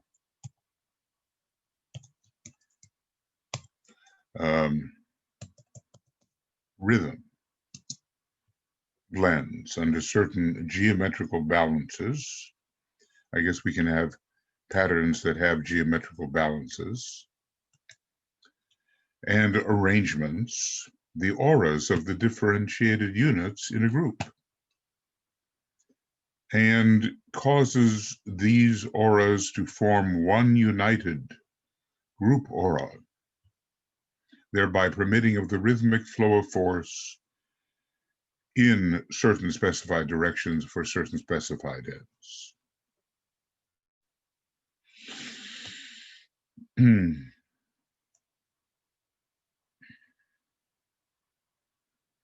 Yeah. Well, this is very specific language.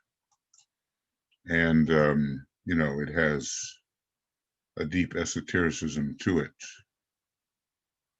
The radius of action of a stream of force, that's number 1.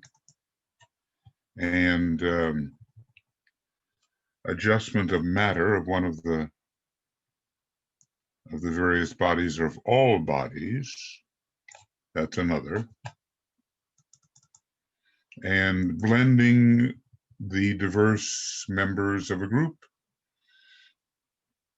by using certain arrangements, maybe a 5-pointed star, maybe a 6-pointed star, maybe that triangular formation I talked about, into one united group aura. And maybe the positioning of those people in that 9-fold and yet 4 triangled arrangement blends them all together. All right. So this has been well understood right down the ages, even though the methods, procedure, and results have not been scientifically comprehended or tabulated except by various occult or esoteric bodies. There's always a kind of hermetic sealing that goes on, and really knowledge that pertains to one type of group with certain capacities is not allowed to those groups that do not have those capacities or developments or capabilities. But still, somehow, without understanding the science, people have hit upon certain methods, or at least they've hit upon the idea that arranging a group in a particular way unifies the group according to that arrangement. In the old so-called pagan rites, the value of rhythm was well understood, and even David, the psalmist of Israel, danced before the Lord. The swaying of the body to a certain tempo and the swinging of the framework of the physical vehicle in various directions, subject at times to the musical sound of instruments, has a peculiar and definite effect upon the matter of the two subtler vehicles. So, underneath common statements like David danced before the Lord is an occult reason, a motive.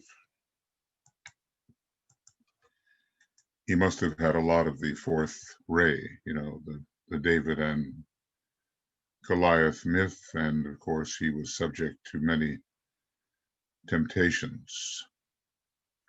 We have that figure immortalized in the statue or the sculpture of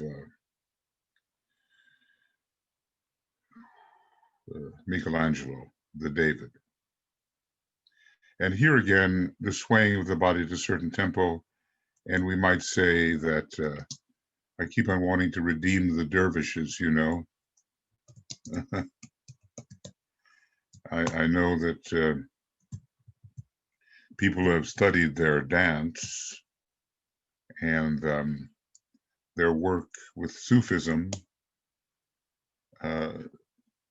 do not think that it is simply a mad world, but it looks graceful and rhythmic, and probably has its own occultism beneath it. I mean, it seems like some kind of vortex, some kind of vacuum is being created by their rhythmic movements. So anyway, the two subtler vehicles are affected, a definite effect upon the two subtler vehicles.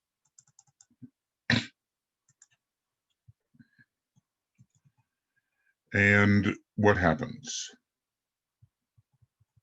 Several things. The force that is tapped in this manner is directed according to the rhythm to some one or other center in the body. So this is a specific cultivation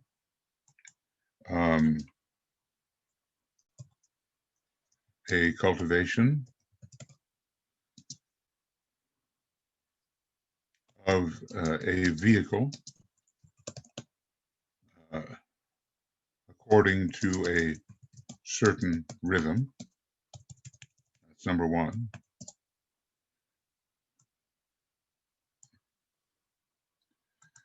The matter of the emotional and mental bodies is entirely readjusted and reblended, resulting in certain effects having probably a physical manifestation.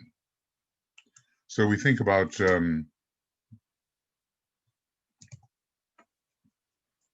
the art, the occult nature of the art of dance. Now, so much of it maybe is just personal movement, but it can slip into something that is far more meaningful. And, we're told about the arts of the future, how they must be all preceded by meditation, and that their purpose will be somehow esoteric or occult revelation. The alignment of the vehicles is affected and may be distorted or misplaced, or they may be correctly aligned and put in touch with the causal. Again, via the correct rhythm. I'll just say rhythm, because there can be rhythmic,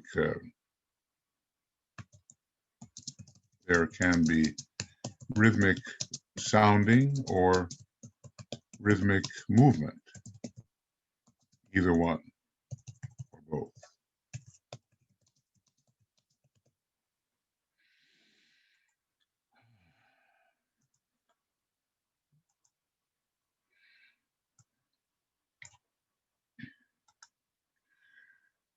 So this is the result of arranging the body, arranging people together in patterns, moving according to certain rhythms. This, of course, in the arts is common, but maybe there is simply an unconscious knowledge of what is to be achieved. Probably conscious occult technique is not part of the creative process for most yet. I spent a lot of time in my life being a stage director for opera, and inevitably dance was included and group movement was included, especially in the musical rituals later created. Their very coherent movement was part of the presentation. Now, where that all came from, I don't know. Something one is born with, perhaps, it seems for me to be a leftover, harkening back to old Greek theater days. But there is, and did I know the occultism of it? If such there was?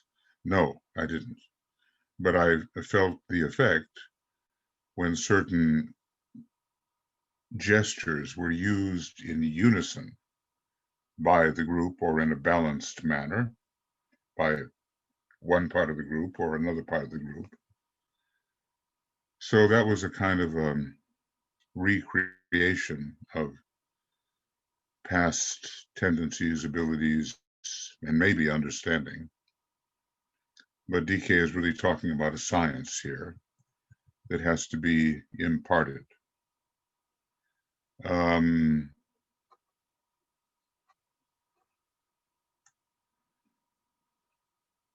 So there's the direction to somebody or other, and then there is a kind of a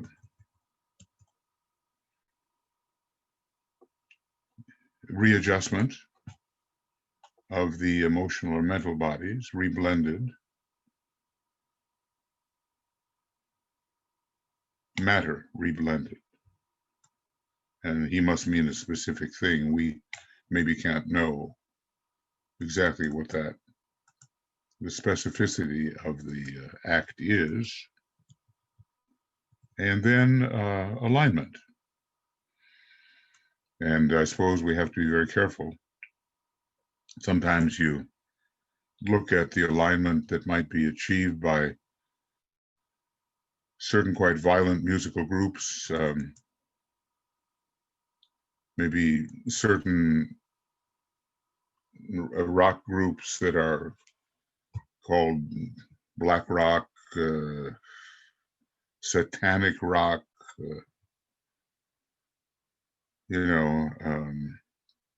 heavy metal. I don't want to, be involved in saying that there is no value, but the alignment there can be distorted and misplaced. And I've seen some demonstrations of this negative kind of rock. I myself like rock sometimes, if it's really good. And they certainly use the rhythm, dum bum ba, dum bum ba. See, they use that rhythm a lot. And you have to wonder, what it evokes. But I've seen some demonstrations that truly are an invocation of that which is negative. And if we want to call Satan the personality as the beast, then I've seen some of these demonstrations where they don't even sing, they roar like beasts growl and roar. It's an invocation, literally, of the beast, of animality. But there's also the opposite side, and that's what we're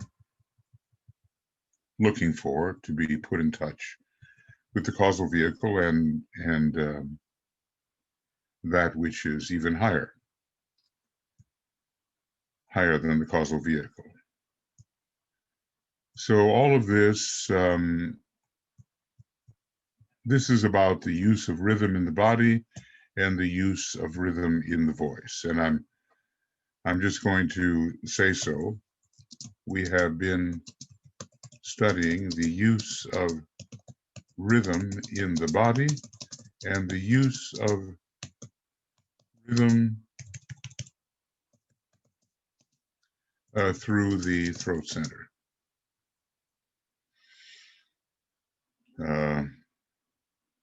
Involving mantras and songs and simply sequences of sounds. Well, now we know these things exist. And that's, I think, his point, that we should know that they exist. He's not going to reveal the content. All right. This is one of the main objects of the true rhythmic movement.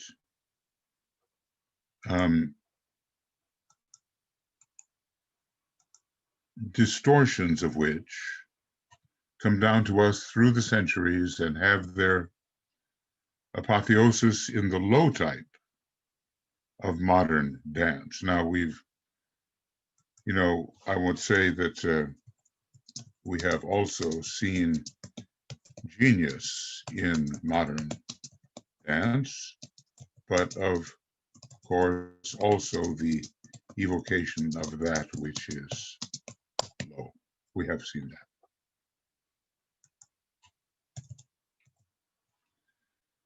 It's interesting that he does at least mention this, because the thought came to me, about modern dance, that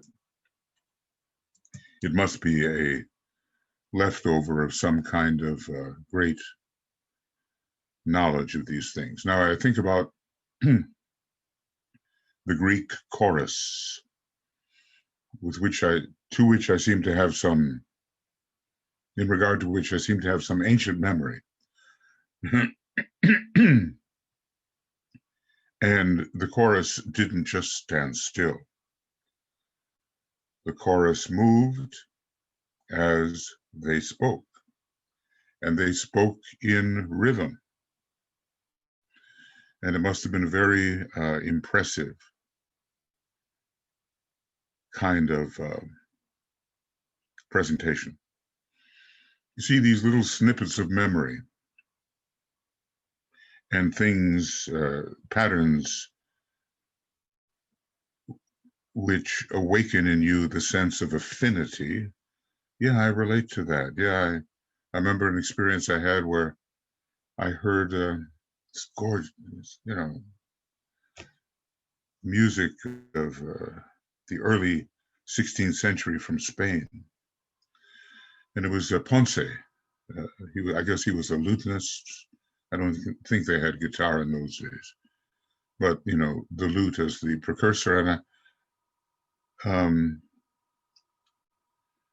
I was in a restaurant on a patio, and I had gone to get something, and then the guitarist began to play some of these pieces by Ponce, and I literally froze in my tracks. I just could not move.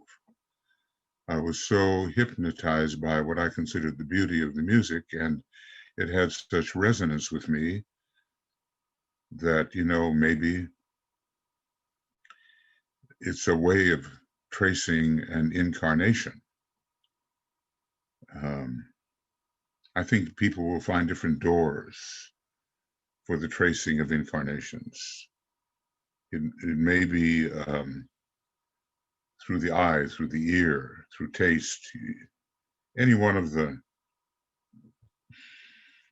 senses could be involved in that,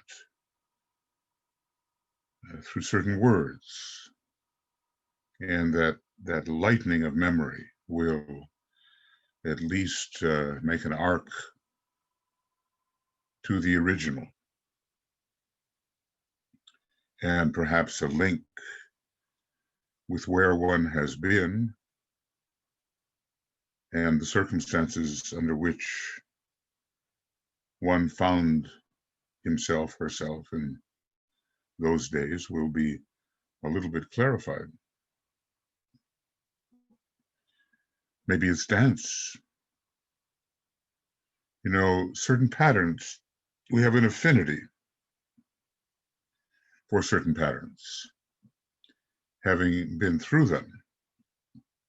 And I always found, you know, little autobiographical stuff here, but I always found that as a stage director, I would direct mass coordinated simultaneous movement, just like the Greek chorus, as I maybe later discovered. So the vestiges, the momentum from the past, maybe they call them skandhas, they come forward into the future, and they are links. If one can again pick up the thread. Now, eventually, I think the discovery of past incarnations will be a lot about picking up the thread that is extended from the past. Some methods of remembering past lives have you look down toward your feet and seeing if you're wearing some kind of footwear. And then on the basis of what you see there, the whole costume, the clothing can be built up. I don't know what it is about the feet. Maybe it's just that they are on the ground, you know, and provide some stability or foundation for the whole process of recollection. Now, that is recollection, yet there's part of a rule that says, let there be no recollection, and yet let memory exist. It's something like that.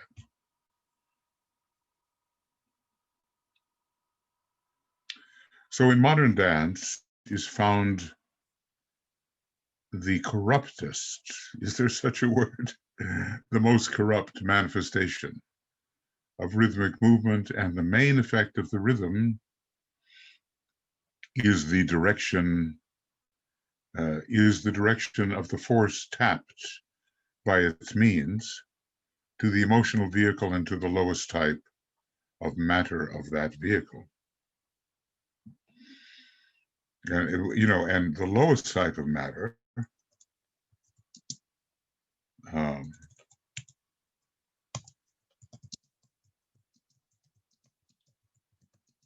should not be in the astral body at all, says DK.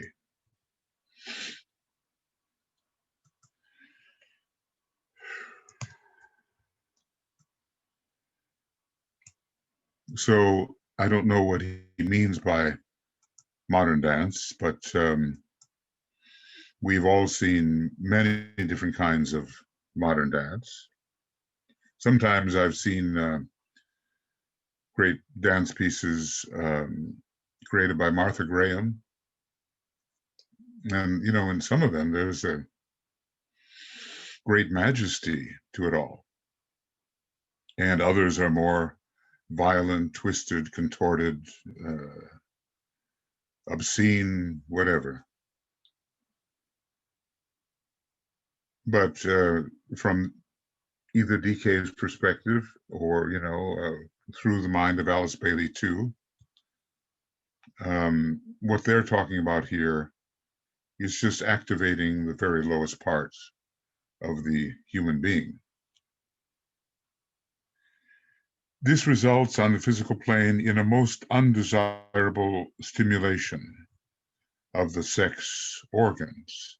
And maybe by modern dance, he may not mean the art at all. He may just, maybe he means not the art form, but the popular dance movements of ordinary dancing people. It was called the jitterbug. Jitterbug. You can imagine that esoterically, it would not be a very constructive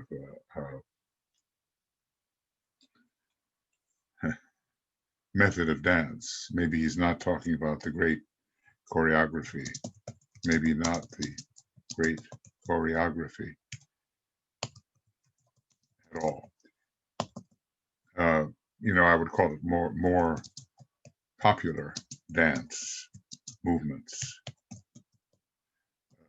Would we include the tango and the rumba and all of those different sort of ballroom dancing moves? What would he say about dancing with the stars today? Is that modern dance? It seems to be a blend of very conscious choreography along with maybe some movements that he would say are evocative, mostly of the lower instincts. So we have to do a little bit of translating here, see what he really means.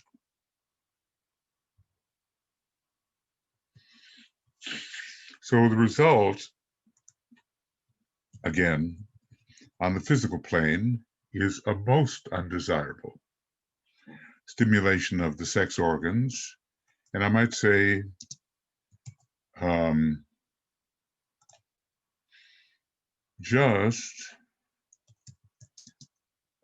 I think he would say this, just as operatic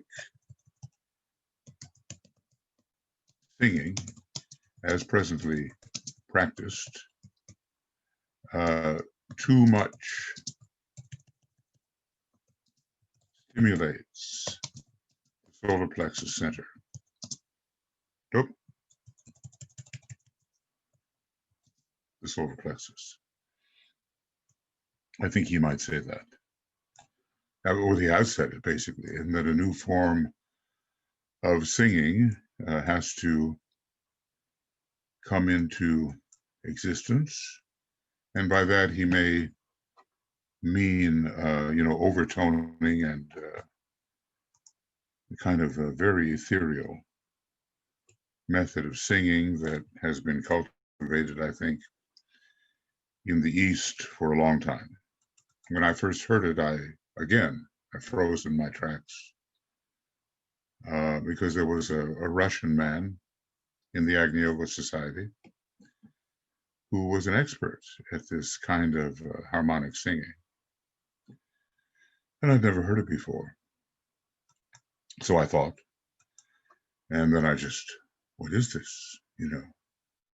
So that was a great exposure. But in the true use of rhythmic movement, the effect is to align the three lower vehicles with the causal vehicle. And this lining up is Sagittarius, a sign of alignment connected with dance, I think so. And this lining up, when coupled with intensest aspiration and ardent desire, Sagittarius, results in a downflow of force from above. And this causes a vivification of the three major centers and a definite illumination. Let's call it illumination through alignment. It's like a new world, isn't it? Or is it a very old world? These things are being revealed to us in a very coherent, well-presented manner. Excuse me. And helping to organize our minds accordingly.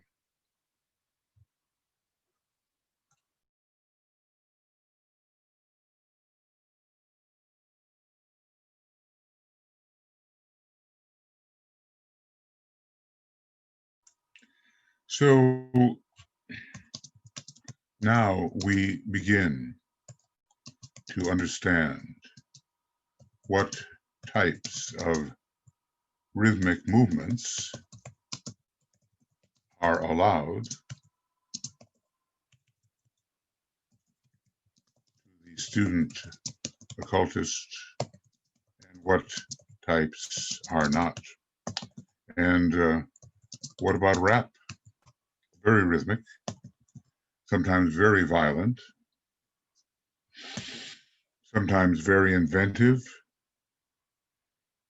quite hypnotic, quite compelling. There's a lot of gangsterism that goes along with it, and rap singers are fairly frequently killed, shot. We read about it all the time. What are they invoking? Certainly it's nothing melodic, nothing beautiful in the conventional sense of beauty, but it is effective on certain types of minds that want to be entrained by that kind of rhythm.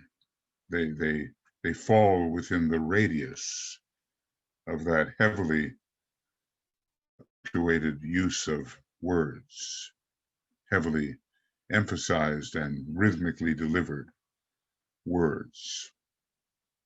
Well, it's very much with us now. It has been for now some time. I don't know how long. 10 years, 20 years, it's hard to say.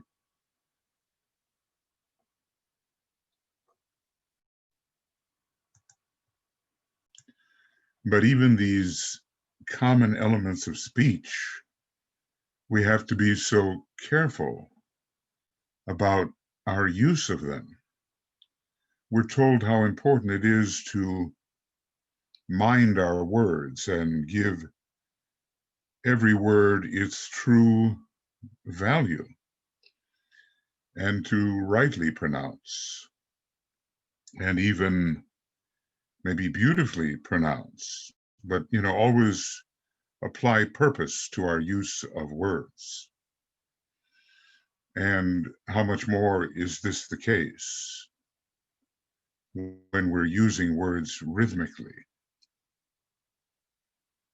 Master Moria obviously is using some kind of meter when he says lie, lie, lie, perish.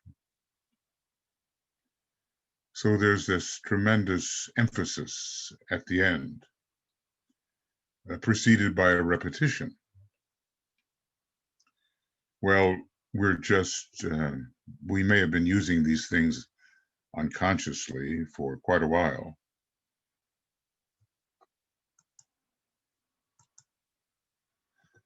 But now the science of the proper use will come to us, and we'll probably be quite amazed at how unconscious we have been.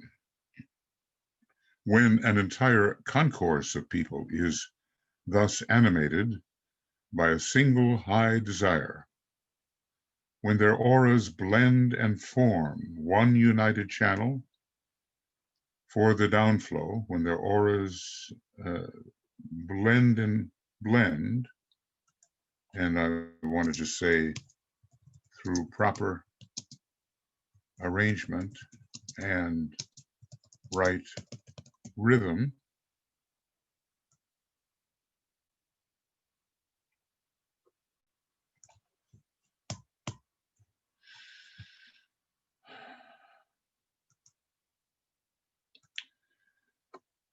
the effect is tremendously intensified and can be worldwide in its radius. So this is a hint. Here we have a hint about the rituals of the future and their possible good effect upon our entire globe. It seems almost too much of a statement. How can that be? But, the Tibetan is an accurate teacher. You have an instance of this in the wonderful Wesak festival kept so universally in India to this day, when the hierarchy forms itself into a channel for the transmission of power and blessing from the levels on which the Buddha may be found, shambolic,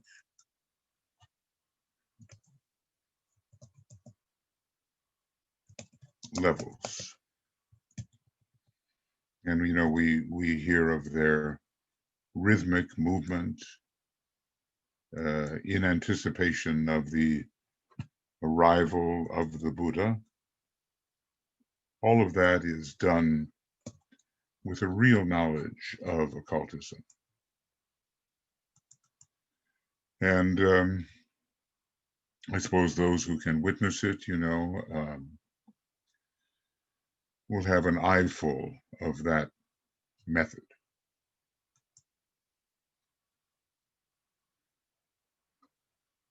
I'm going to make that brighter.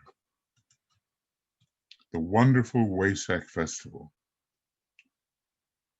We wonder, is it still meeting? There are reasons to wonder, but let's just assume this is 1920 and it is occurring. Kept so universally in India to this day, when the hierarchy forms itself into a channel for the transmission of power and blessing from shambolic levels. He, I suppose, the Buddha, excuse me, acts as a focal point for that power, and passing it through his aura, passes it over mankind by means of the channel provided by the assembled lords, masters, graded initiates, and disciples. So here is information on the Wesak festival. DK tends to give it once, and when it's repeated in other books, it's more the editor that's at work and not DK. So the masters are part of the distribution process. And, I'll just use the closest thing I have to a color of manifestation.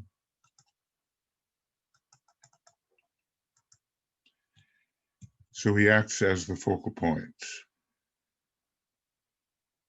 a focal point, and then passes it through the assembled lords and other graded spiritual beings.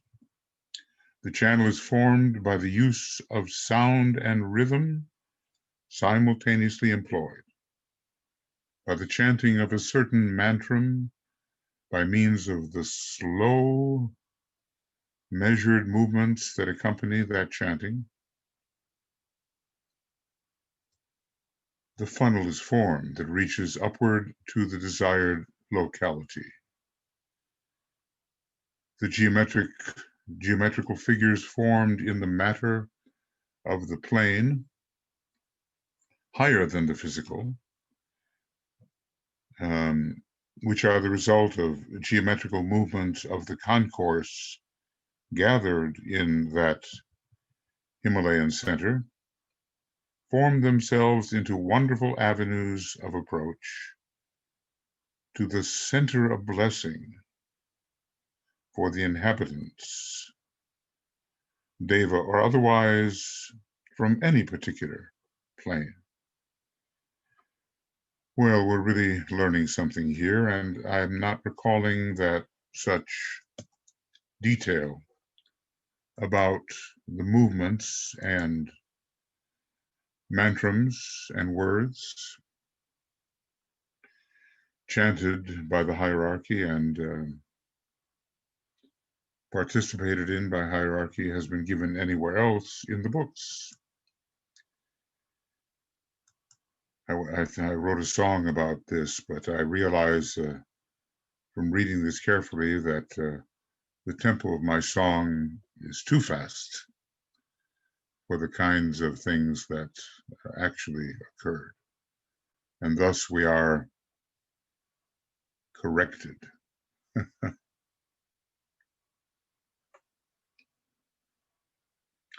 Sound and rhythm simultaneously employed. That's how the channel is formed. And all with a great science behind it. And a certain mantram, obviously not to be given out. Measured movements, not rapid movements, slow measured movements, accompanying the chanting. We're getting an impression of how all this is done.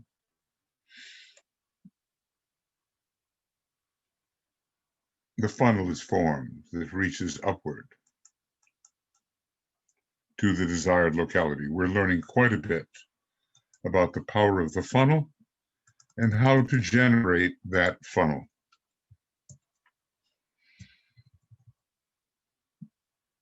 The geometrical figures are inviting the devas by providing avenues of approach to the very high realms that devas can utilize and men can utilize. For those who can clairvoyantly view the scene, the beauty of the geometrical forms is unbelievable, and that beauty is enhanced by the radiant auras of the great ones who are gathered there. So something to look forward to in completeness. I suppose people do see and they do imagine, and maybe they do forget what they have seen if this is done not in meditation, but during the hours of sleep. That's also possible.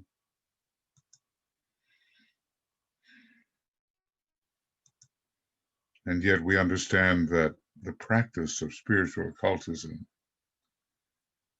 leads to the realization of an unearthly beauty. If DK says it's unbelievably beautiful, well, then we have to trust that it is. In time to come, the value of the combination of music, I guess I'm saying this should interest me.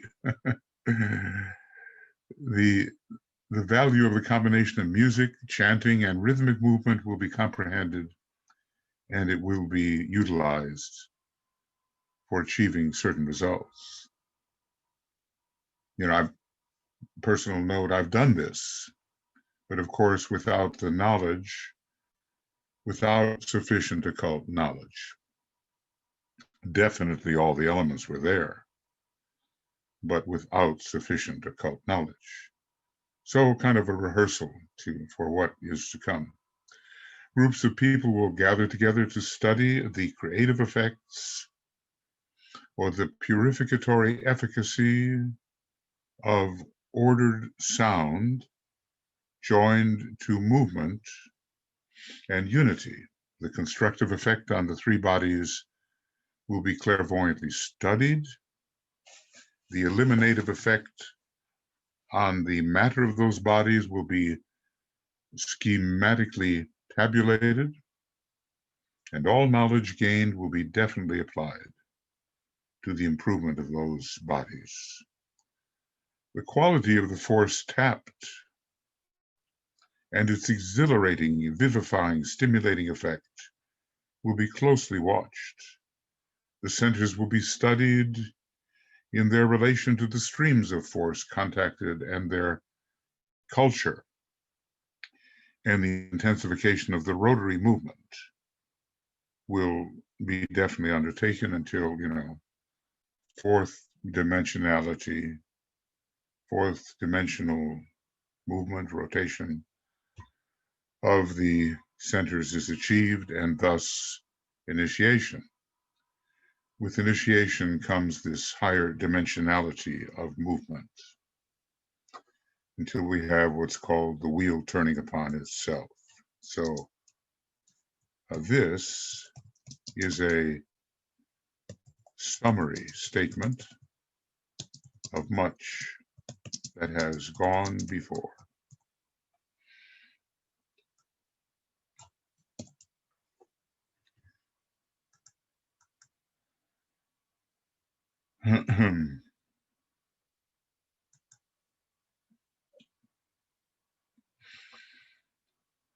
So this is the future. Here we have the future use of music, chanting, rhythmic movement, and the chanting, of course, will be rhythmic, and the notes chosen and the scales chosen, and maybe melodies chosen.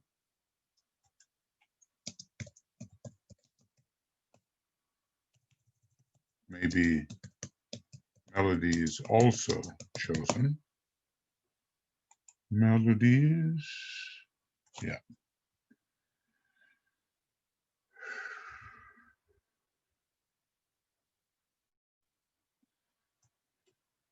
So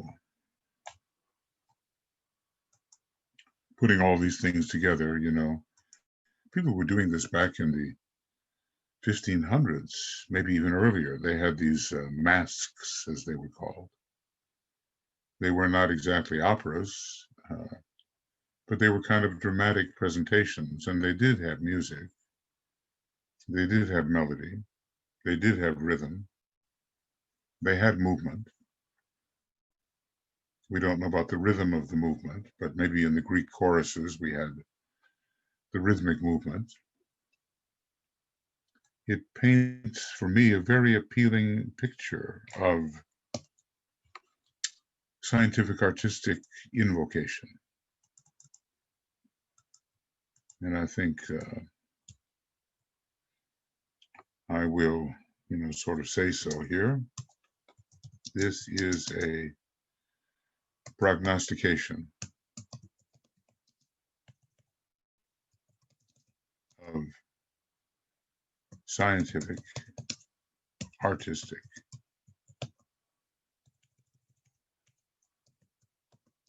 invocation. Prognostication.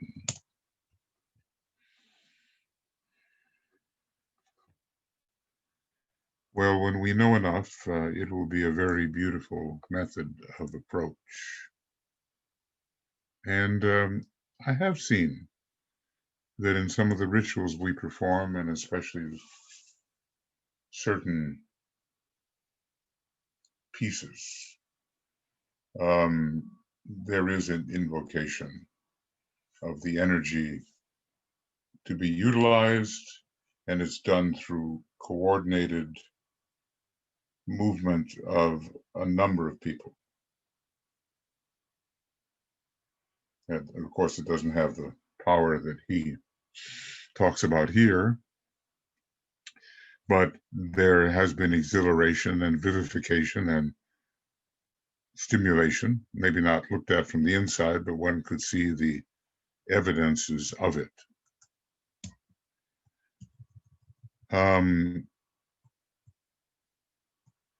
Yeah, there's a little more to go here.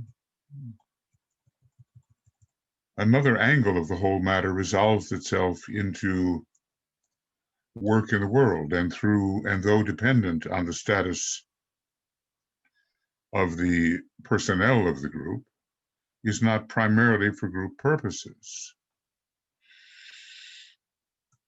Really, he's into prognostication here. He's pretty well telling us what will emerge when we care enough to take the steps so that it can emerge. The timing has to be right, of course. Groups will apply themselves to the work of contacting certain types of logoic force, of passing it through the group funnel, and of sending it out through the world for certain constructive ends.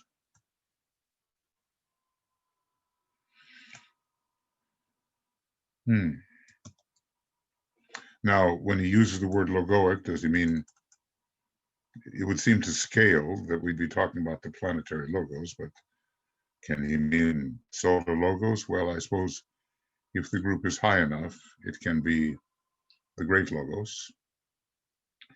But it seems more likely at this point to be the planetary logos, maybe via Sanat Kumara. I say the word maybe a lot because it is speculative. You know, if I'm certain of something, I'll talk about certainty or ascertaining certain knowledge. But otherwise, lots of maybes enter into the picture. And this work is closely allied to that undertaken by the Nirmanakayas, or distributors of force, and will be largely under the their direction. Well, this is still intraplanetary.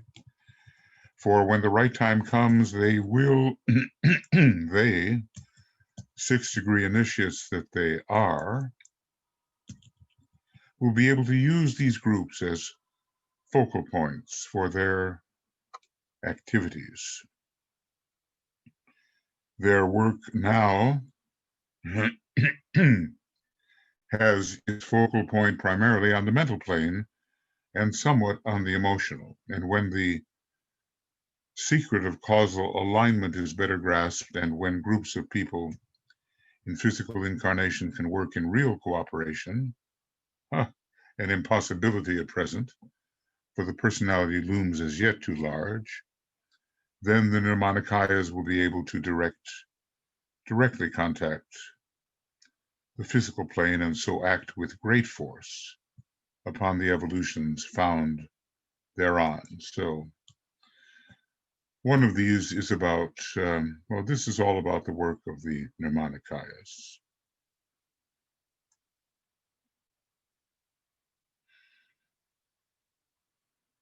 So we're trying to create funnels,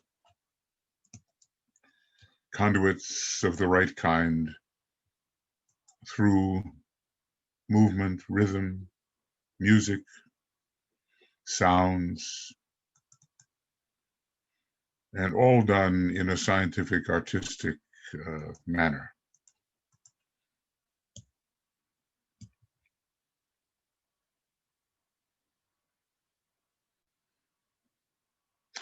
Yeah, you know, and rhythmic movement, as the hierarchy at present engages in rhythmic movement, will have much to do with creating this funnel. So it is not, as humble as the attempts may be at first, it is not something to be dismissed, and when there is proper instruction, there will be adjustments that will make the outer movements really effective. But meanwhile, we have a lot to learn. So the Nirmanakayas too have a higher function, but they can bring through onto various planes always going, should we say, lower and lower.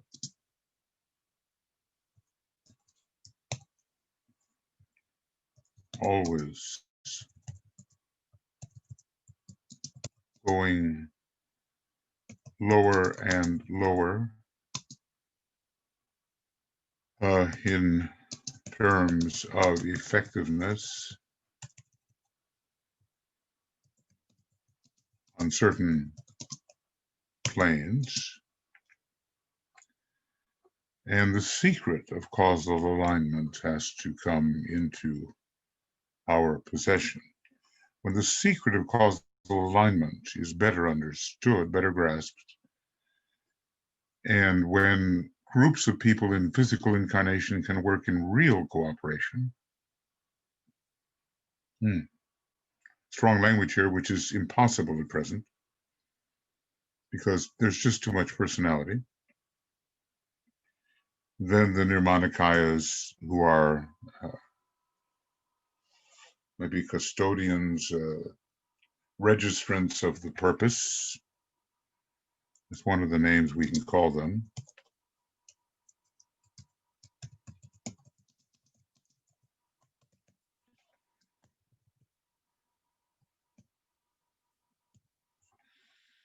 They will be able to reach not just the mental plane, not just the astral plane, but all the way down onto the physical plane, and so act with great force upon the evolutions found thereon, which at the moment are all of the lower kingdoms of nature, including the human kingdom,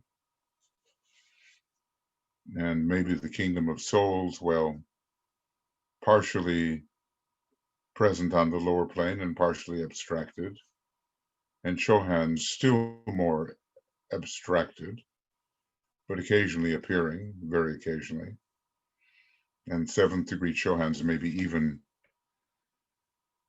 more occasionally. I mean, less frequently is what I mean.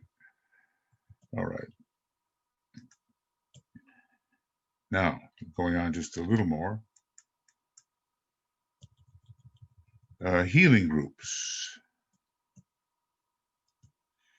Healing groups will work as follows.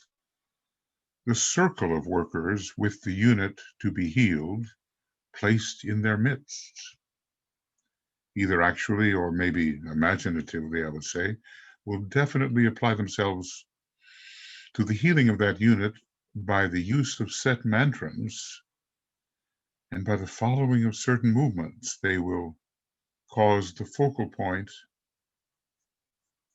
of the downpouring force to be the sick member in their midst. I'm not recalling this being discussed in esoteric healing. So much information, everything has to be read if the needed information is to be actually assembled. The circle of workers, the unit to be healed in the midst, the set mantrams, and certain movements. So what do we have?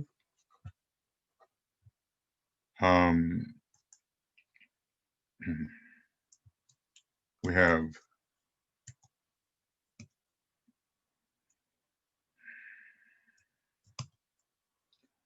the circle, the one to be healed, we have mantrams and movements. We have all that for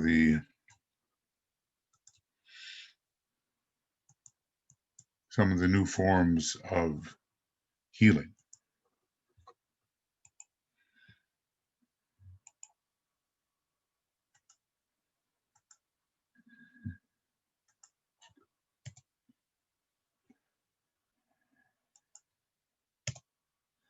And there it is.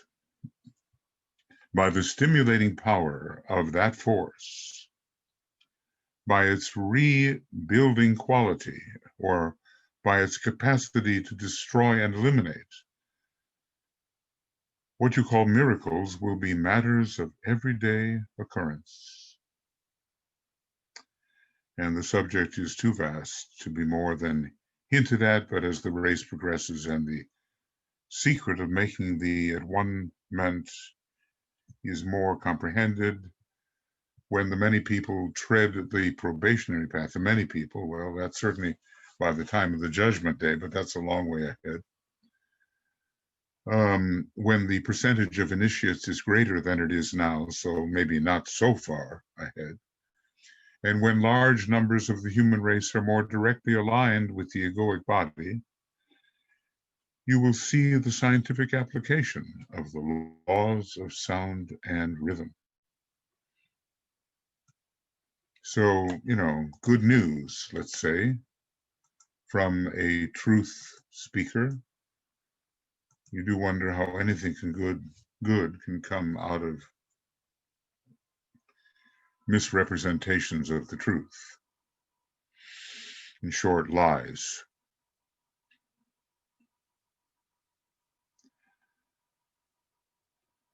So the coming of miracles will be everyday occurrences.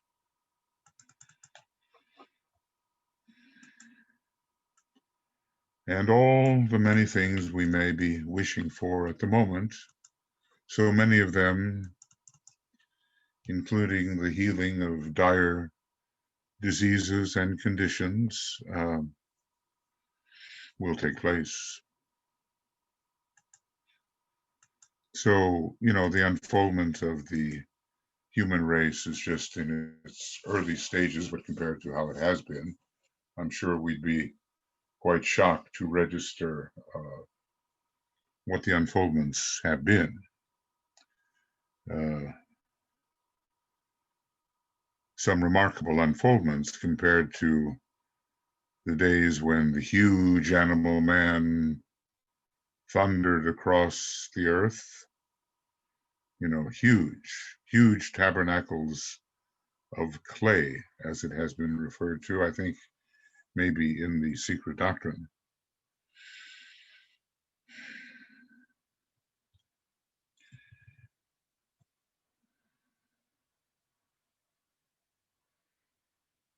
The scientific application of the laws of sound and rhythm, and yet, in terms of healing methods, at least sound and color will be particularly emphasized as one of the first to appear.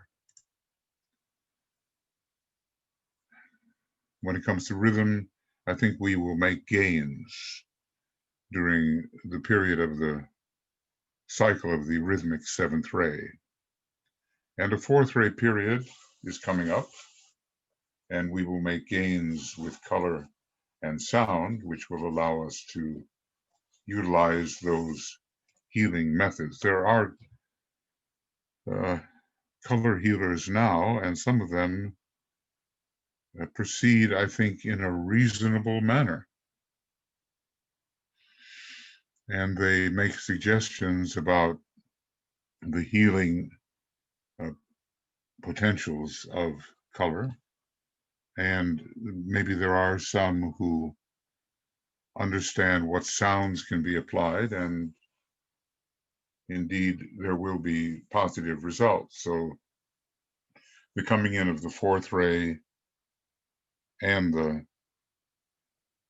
seventh ray, maybe the seventh ray for a longer period, though the fourth ray is in a very long cycle right now from a higher perspective, will bring methods of healing which are far less intrusive and painful and crude, bring them to humanity. At the same time, you will see the misuse of those powers, a misuse that will herald in one of the final struggles between the lords of light and the lords of darkness, one of the final struggles. a very big struggle will occur at the Judgment Day, but maybe we're talking about some kind of precursor of that Judgment Day. It's to occur in the fifth round, and probably in relation to our chain, the fourth chain, probably, rather than the other kind of round, which is much greater, some millions of years ahead, I suspect, for the Judgment Day, but maybe some of these final struggles in this particular cycle will occur in relation to the misuse of these powers. Great will be the cataclysm, and terrific the disaster, but ever the light shines in darkness, and he who reigns above all and who holds all within the circumference of his aura knows the hour of opportunity and knows too how to utilize that which can protect.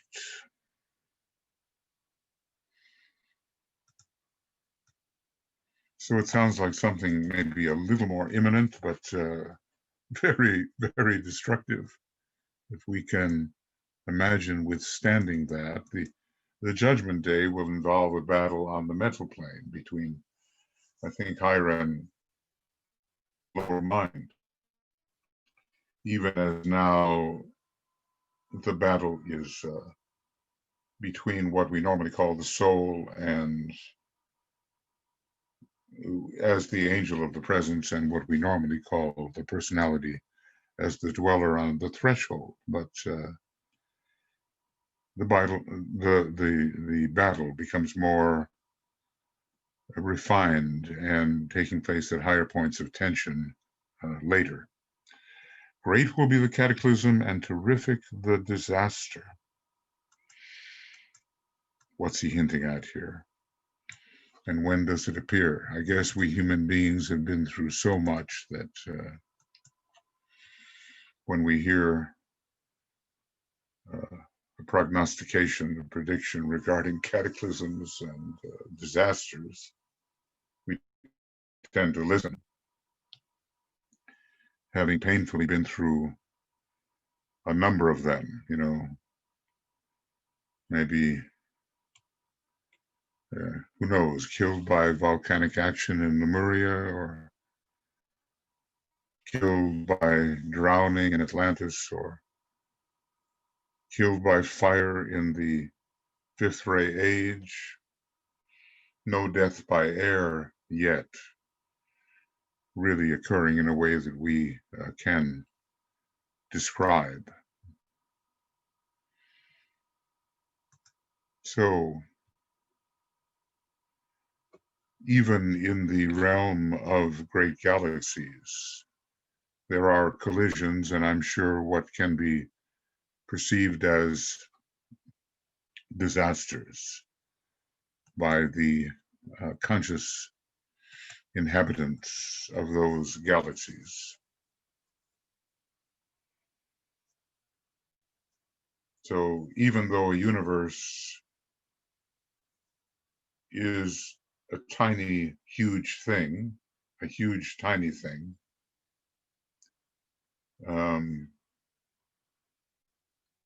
we consider it very consequential. And some of us consider it to be the only life we've got, being the in-universe life. And when we look at the dynamics of universal living, we find a lot of destruction and rebuilding in relation to the form. But in relation to essential being, we find changelessness, and that is different, much different from the destruction of the form. Okay, let's pause a little. And I think what I am going to do is finish off this letter number 6, because letter number 7 is looming ahead 3 pages hence. And that will be a place, a natural place to re-begin at our next occasion. So we'll get on to the subject of special occasions on which these forms, which are mantric forms, movement forms, rhythmic forms, musical forms, scalar and modal forms within music, special occasions on which these will be used, all combined simultaneously.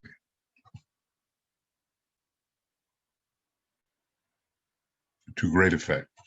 After all, if we are going to exercise our kind of right to monadic retraction and follow back the line of descent which we followed into the depths of matter on our pilgrimage, not just our pilgrimage starting on this planet, but a much higher universal pilgrimage, we're going to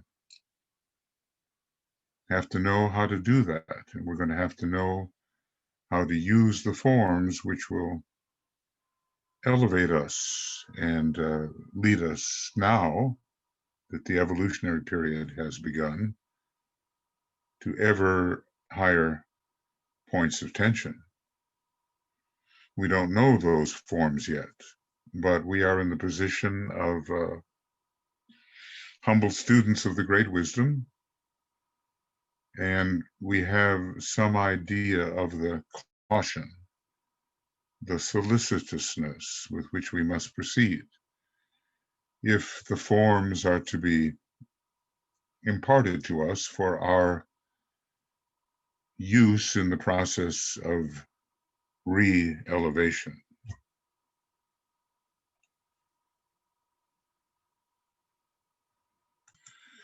So now then, we'll go into the very last section of this letter 6, special occasions on which these forms will be employed.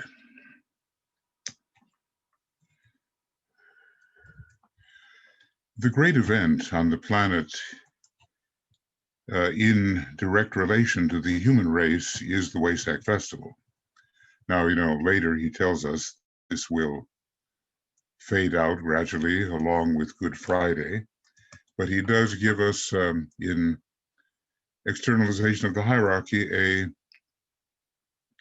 a kind of save on that, because in every country there will be, at the normal time of the Taurus festival, a representative of the Buddha. And something similar, I think, will occur in relation to the festival of the Christ. There will be, I think, in every country, a representative of the Christ who will be the radiatory focal point of that which is given out at the festival. So even though the present form of the Wesak festival may not persist indefinitely, and maybe it has already ended. Mary Bailey thought so back in 1981.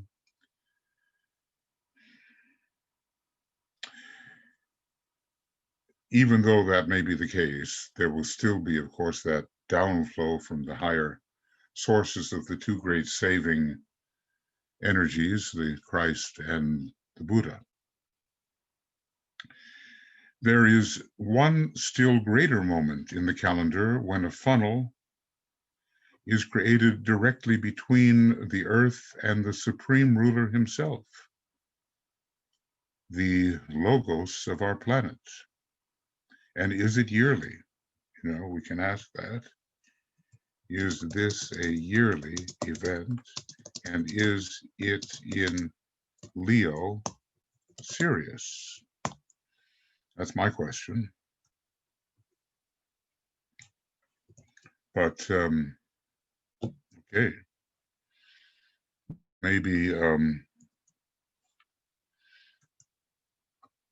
we can ascertain or come closer to finding out. I don't think he's going to easily give this out.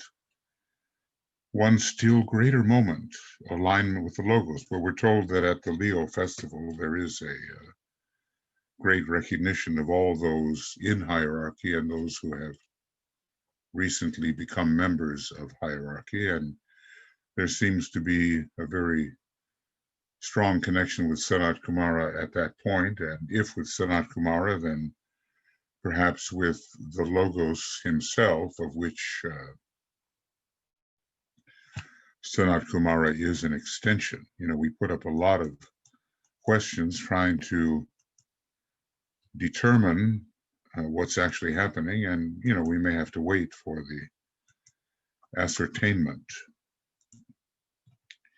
This is accomplished, the Logos of our system.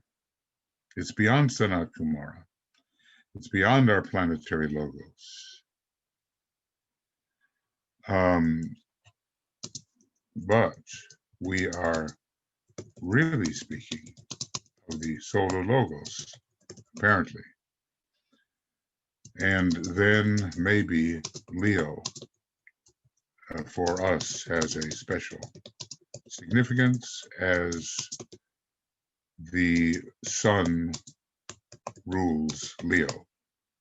So there must be a special connection of the solar Logos with the constellation Leo. And when we experience the sign Leo in relation to our planet, maybe we're tuning in on that special relation. Speculative, okay?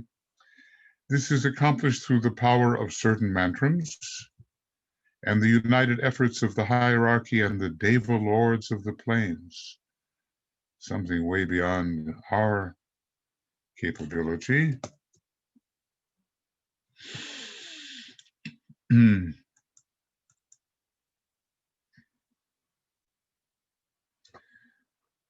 Okay. But to know it is important, even though how would we participate in the work done by Rajadeva lords of the 7th degree? Mostly they're indicated as being of the 7th degree, maybe occasionally of the 6th degree. These Deva lords are aided by the Deva evolution and the hierarchy by those in the human race who are steady. They focus through the lords of the rays, then in manifestation, as well as through the planetary Logos of the planet. The date of this event is not yet for exoteric communication. Well, later he did talk about a great August, the pun, you know, August festival, August festival maybe. And it involves perhaps our solar logoic initiator, Sirius, and Leo, and, you know, a triangle there of Sirius, the solar Logos, and our planet in this case.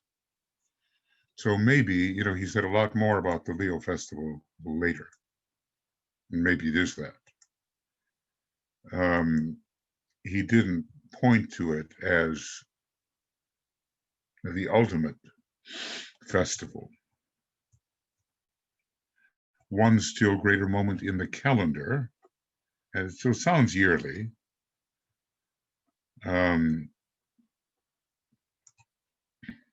would be remarkable if it was the Leo festival.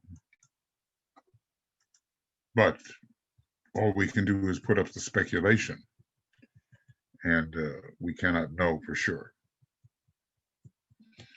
On all the 3 lines of approach, that of the Manu or ruler, the Bodhisattva or world teacher, and the Mahachohan or lord of civilization, their own special groups will be found, subject to certain mantrams and words, and moving under certain rhythmic laws. Okay.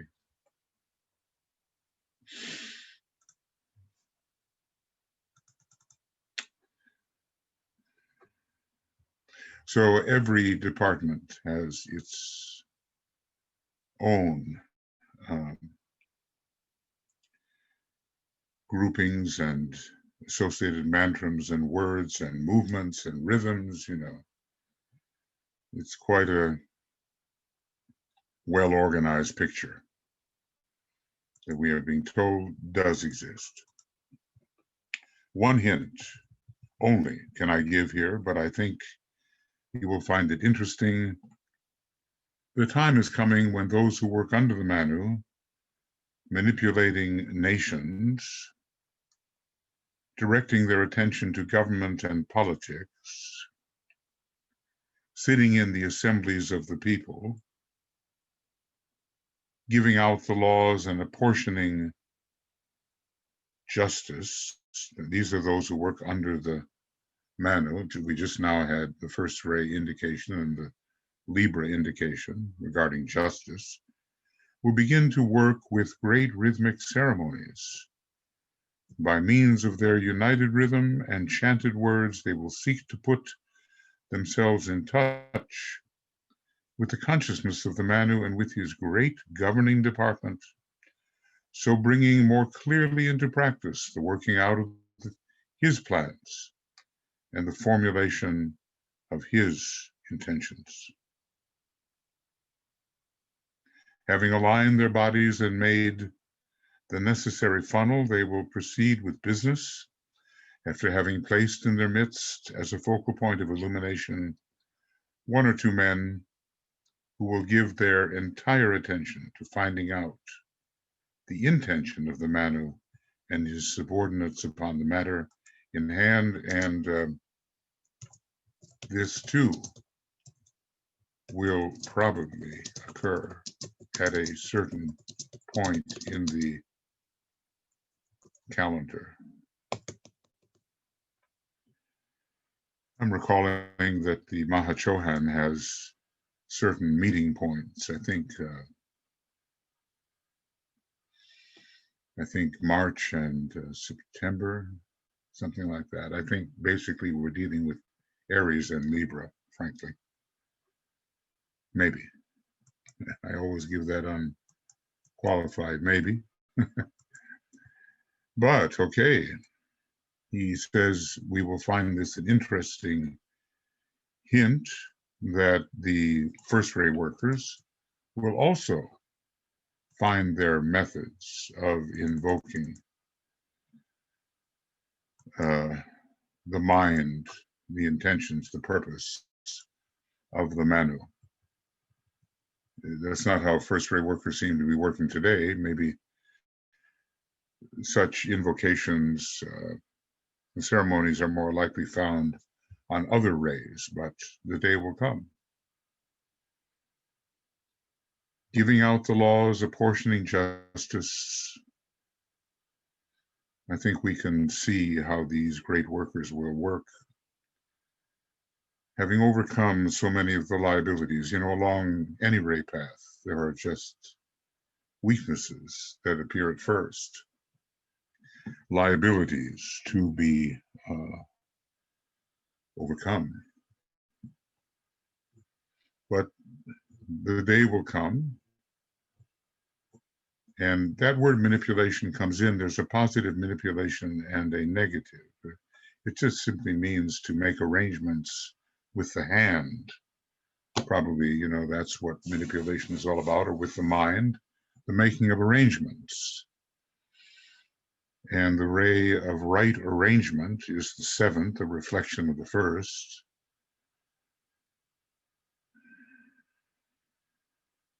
So within the law, within the boundaries of the law, the Manu also can work at manipulation. The monadic types are the director, the teacher, and the manipulator, but every one of them can be the other two to a degree. The director can be a teacher and manipulator. The teacher can be a manipulator and a director, and the manipulator can be a teacher and a director.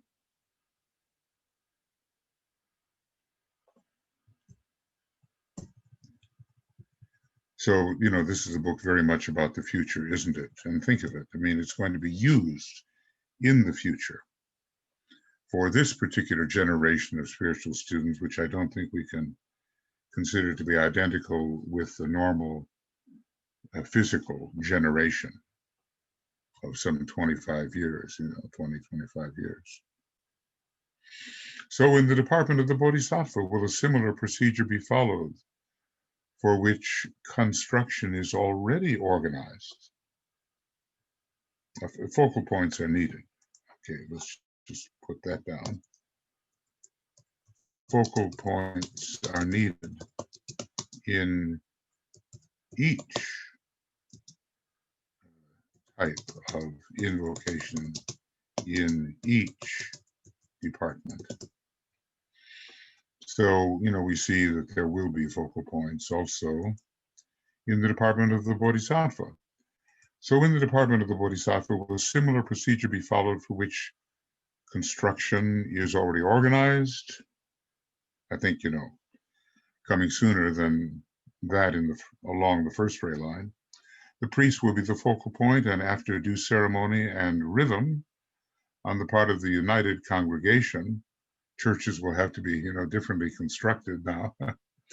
They will be the transmitters of information from on high. But there is a momentous point of interest. The priesthood will not in those days be a separated body of men.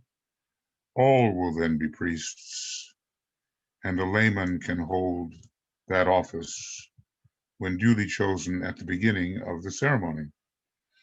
The only qualification required will be the capacity to align with the higher and to cooperate with all the other units in the concourse. The concourse is here being given a special kind of definition. So, I really would love to put this in blue, but unfortunately, well, I'm going to do it anyway. But that blue that I've got keeps on overwhelming the speech. I have two blues. This is not too bad. The other blue is so navy blue that it's going to cover up any black print. But I wonder, I'm just going to make an experiment here. And yeah. Well, that's better, isn't it? And I think I'll get the idea that that even though it's not black print but white print, it's still what DK wrote. Maybe black or white is the way to do it. This might be really helpful. But here is a momentous point of interest. The priesthood will not in those days be a separated body of men. That's been one of the problems, and the Reformation was directed against the separative priesthood that acted as a forced intermediary between the congregants and God. So the idea there was that man can contact God directly and does not need the priest as an intermediary, but from a serviceable, functional aspect, the priest can be the intermediary with humility and no exaltation of the role. If egotism attaches to the role, then the value of the role is corrupted. And we know that corruption is one of those things that must be removed, especially from the political and religious arenas.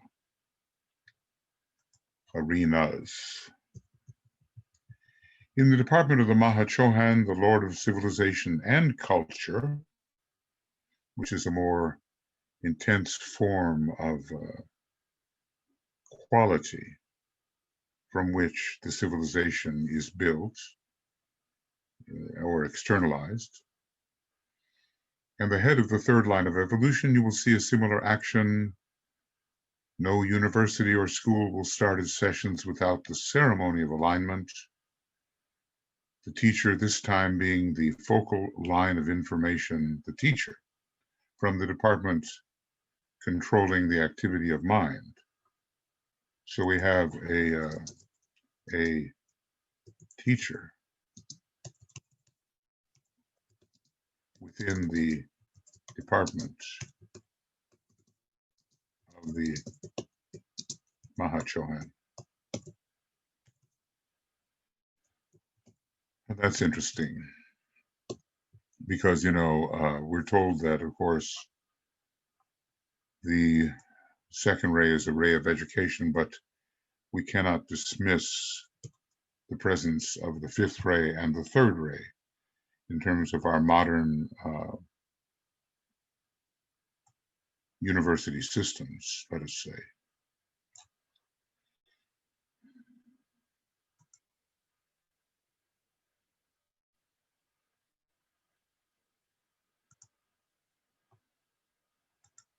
And I'll put this, Mahachohan color, green, emerald tablets, Hermes Trismegistus. I don't think Master R was Hermes per se, but certainly along that line. The head of the third line of evolution, you will see again similar action. And the graduation ceremonies of universities are very formal, ritualistic affairs with, kind of regalia that suggests the different areas of academic accomplishment. No university or school will start its sessions without the ceremony of alignment. The teacher, this time, being the focal line of information, the teacher. Can you have a teacher in a third grade department? Yes, of course. Of course. In this way, the stimulation of the mental bodies of the students and the strengthening of the channel between higher and lower mind will be greatly aided, and this means the aiding of the building of the Antakarana.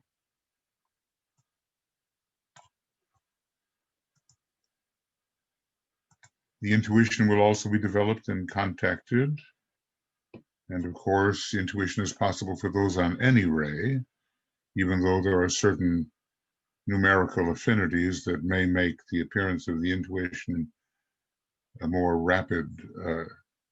rapidly unfolding event for some ray types. The intuition will also be developed and contacted. In the above statements, I have by no means covered the ground. Okay. No, not covered the ground yet. DK is just giving us the barest outline in relation to what he actually knows. The intuition will be developed and contacted.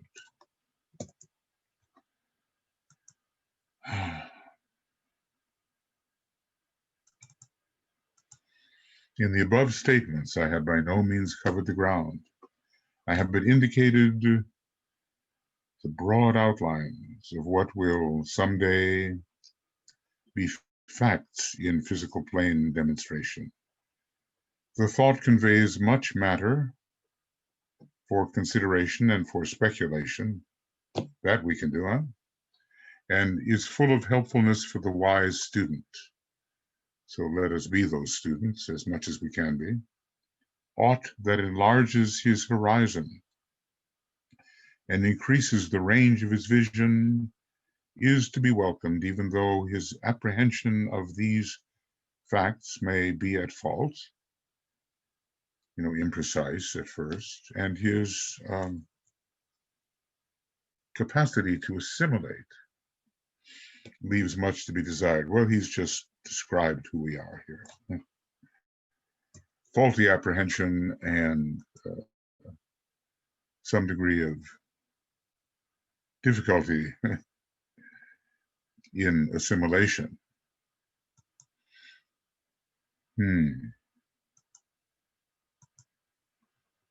And when we talk about the intuition, well, I could certainly put it in yellow, but I'm going to act as if love wisdom on the Buddhic plane is blue. And maybe having now discovered the way to do this so that it is visible, then I'm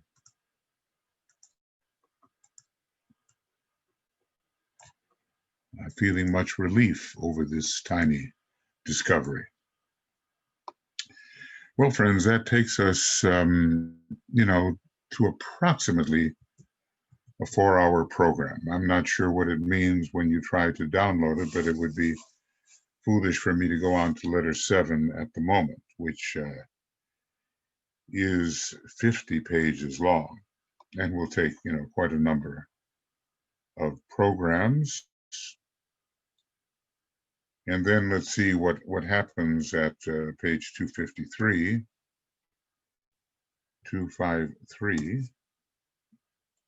forecast and end the future. So maybe,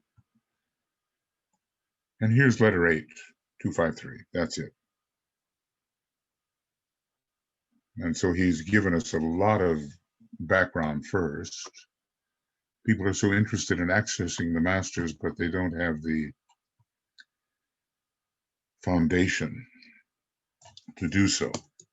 They need many cautionary tales, I think, before attempting to access the masters. He did say to some of his students, some of you know how to contact me. Some of you have contacted me but know it not, and others have yet to learn the method. I suppose the best method of contact is to be so totally immersed in constructive service in line with the plan that contact will naturally unfold according to need. Because if the master sees someone who's really contributing to the plan and needs help, that help will be given, and the method of more direct contact, maybe Chela on the thread or Chela within the aura, will be conferred. So we'll be starting with letter number 6. It's such a joy to study this book.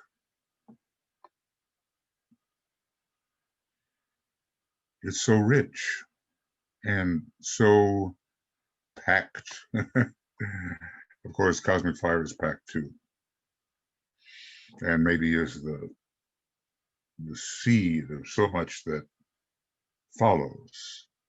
And although it's said that Cosmic Fire is written only for initiates, really, or that it will evade anything but, its value will evade anything but initiate understanding, a lot of that seems also true to me regarding this Letters on Occult Meditation. Not the same as Initiation Human and Solar, which was written for the general public.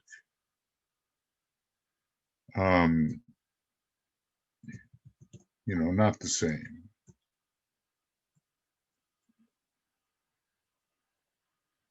So let's see, if I want to go to 203, There are 4 results, and that's the one that I'm looking for. No, it's not.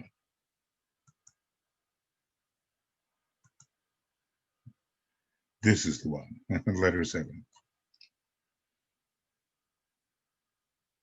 How to study these things? Well, first of all, there has to be time dedicated to study and to meditation and to service, all 3, the tripod. Now, it may be that in your life, one or the other may be a bit more emphasized. I think, for myself, it's always been study. But of course, that the stool will not stand on one leg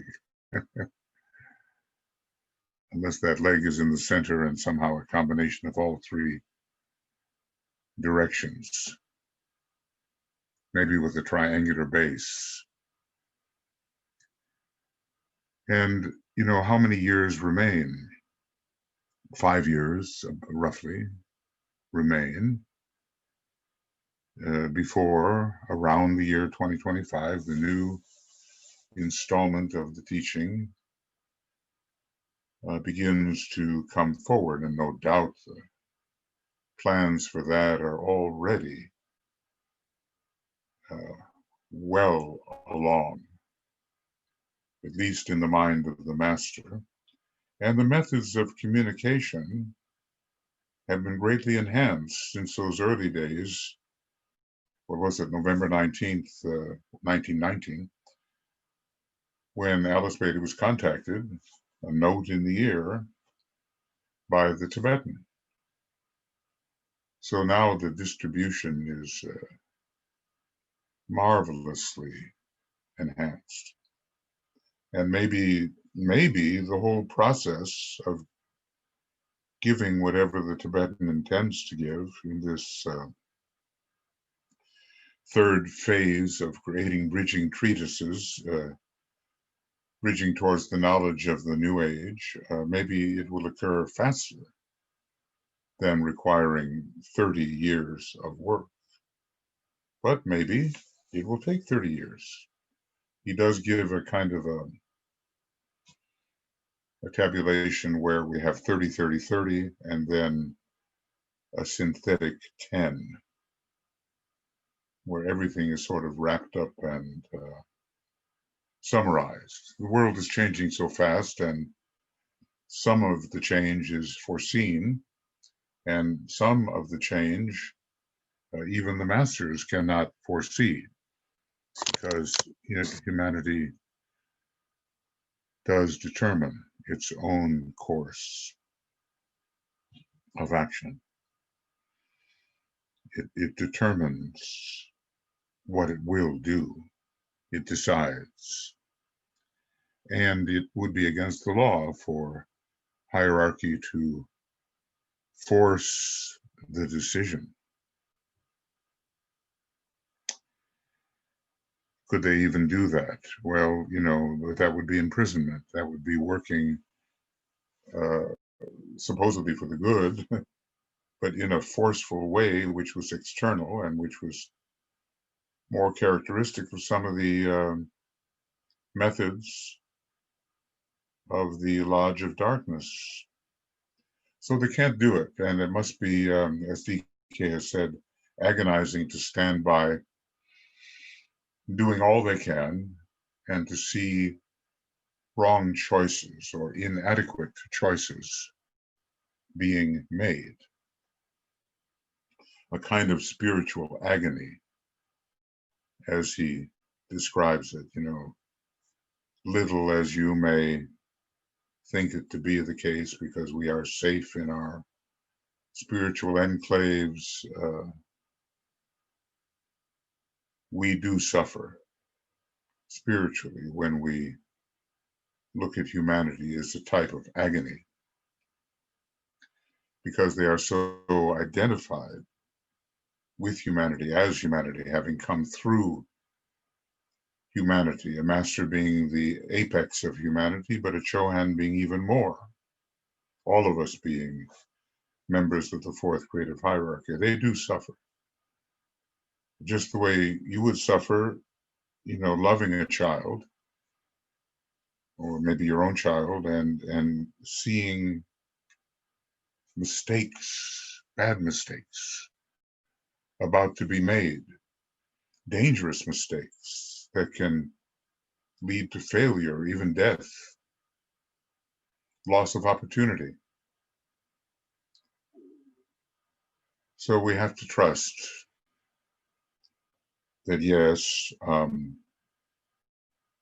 they stand by according to the law and do all they can. But for us, we have the decision on our own responsibility. So, we've been given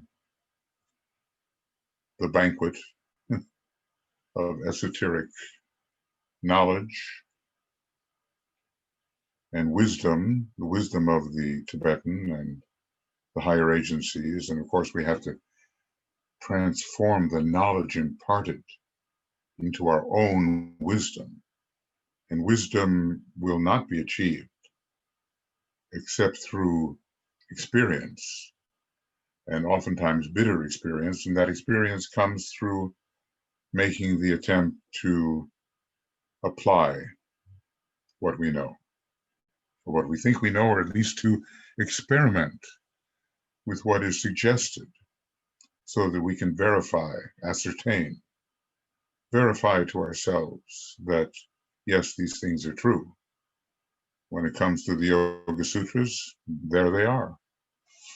Can they be followed? Can they be understood through application?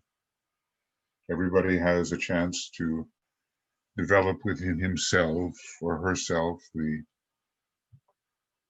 higher possibilities there suggested.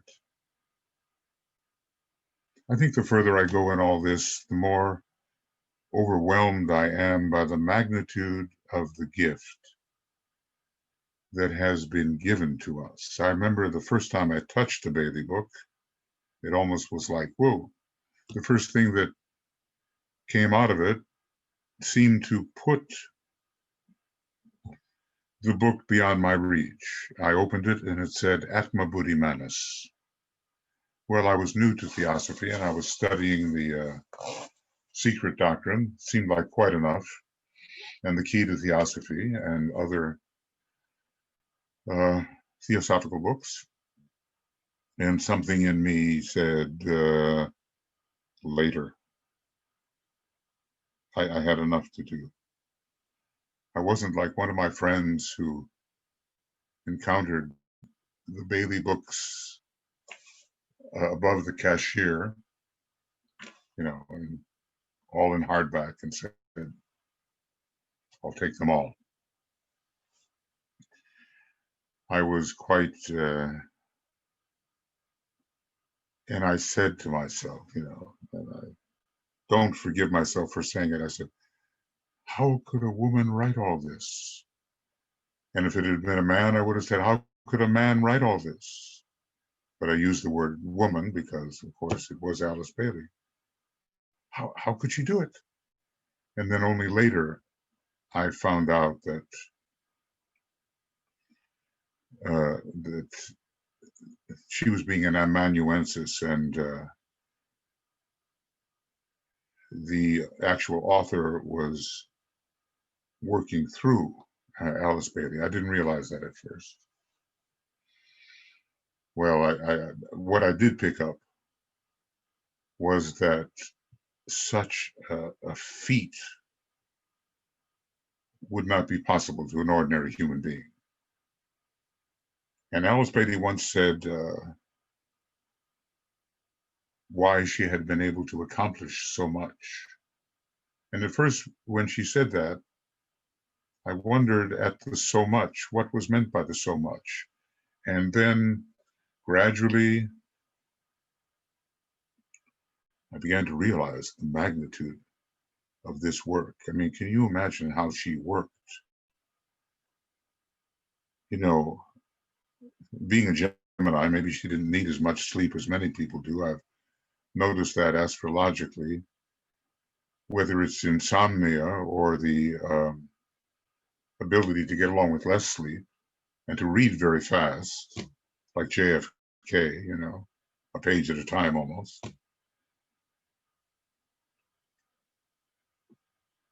She was suited for the task. But can you imagine how she worked? And it was kind of like what you might call no alibi work. She couldn't make excuses for herself. Sometimes, from what I understand, she just had too much lower manas on her mind. And DK said, well, we can't really work today together because your consciousness is filled with lower manas, and it wouldn't be possible to bring through that combination of his use of English and her use of English, which became such a distinctive method of imparting the wisdom. But I don't think there's any one of us that could withstand that pressure. Sometimes the students, her students, and DK students rebelled against the pressure of having to work with the master. It was just too much to have, real or imagined, his eye upon them. And always, another eye, relatively an all-seeing eye, picking up what was going on with you.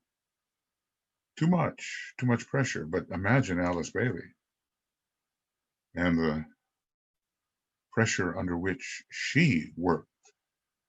We recently, one of our group members brought photographs of the ending days, the end of her life, and well, she had been through the wars, obviously, and she was still writing. She was confined to bed, and really looking like they managed to get everything out of her, and she gave everything. But as an initiate, I estimate of the third degree and pushing the fourth degree, renouncing so much. She just had to do that. She was compelled inwardly to do that. And the road does wind upward all the way, as the poet has said. And we're not going to, even though we're building what's called the Antikarana, the way of escape, we're not going to look for any easier time. It's not coming. The pressure on the great ones would be like squashing a bug on us, or as Master Moria says, putting the load of a camel on a donkey. Wouldn't work. And he's reached that point where he can say and mean it and withstand it. Burden me still more as I enter the beautiful garden. He can say that, and he can advise that for us, and he can say, for us, please realize the worse the better, and please realize that obstacles are possibilities. So, I'm working on that one, and I'm sure we all are. There's lots of ways to react to obstacles, or respond is a better word, other than just saying, oh, that's too much for me. We have deep resources within ourselves that we hardly appreciate. And as I've sometimes said, in the play The Crucible by Arthur Miller, it was about pilgrim times, which were once the witch hunt started, it was pretty grim. Just ordinary occult things like you leave your body, astral body, goes out of your physical body, and then you'd be accused of being a witch, and you'd be tortured and, finally killed. And there was this man, a character in the play called Giles Corey, and he was a good man, and he was accused. And they used to have a method of putting someone to death called pressing. They put stones on your chest until you just couldn't breathe. And, they'd wait for some kind of confession from you. And it was a brilliant moment for Arthur Miller. Basically, he wrote that Corey said, he indicated he wanted to speak to his torturers. So they figured they were going to get a confession out of him, And so what he said was more weight. It's a bit like William Wallace in the film Braveheart, having a moment to speak and using it to scream the word freedom. So, that's the defiance of the unvanquishable spirit. More weight. Well, it's a bit like being a candidate for what Master Moria talks about. Burden me still more as I enter the beautiful garden. We can't maybe fathom such a point of view where we are, but we will, because we're going to get stronger and stronger at doing what we're doing. And the soul will take over, and then the triad will take over, and finally the monad will take over, and it will be done regardless of what ray we have, and it will be done in a scientific manner, in a way that guarantees results. If we can but stand steady. I think DK just used the word steady. An aspirant is not steady. An aspirant is inspired by fleeting rushes of energy which do not stabilize him but come and go. A disciple is more steady. An initiate can stand, and a master is always standing in spiritual being. That's what lies ahead of us. If we can only put first things first, work with the essential, tall order, and endure. I remember I had the privilege of singing with a big choir in the old days of the National Music Camp, which kind of saved my life, I must say. And I went there for 6 years in a row, and I sang with a festival choir of 300, 400, 500 people. And there was an oratorio, you may be familiar with it, by Felix Mendelssohn. It's called Elijah, the Elijah. Maybe an earlier incarnation of John the Baptist, it's hard to say.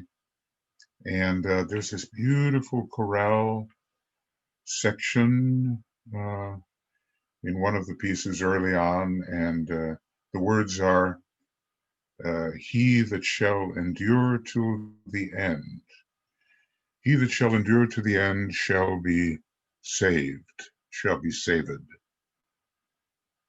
And it made such an impression on me, this idea of enduring to the end, plus the music, heart-rending, beautiful chorale music, such as you might find in the chorales of Bach and his harmonization of those chorales, but it was Mendelssohn, 150 years later, but also in Germany. It made such an impression about the necessity of endurance no matter what.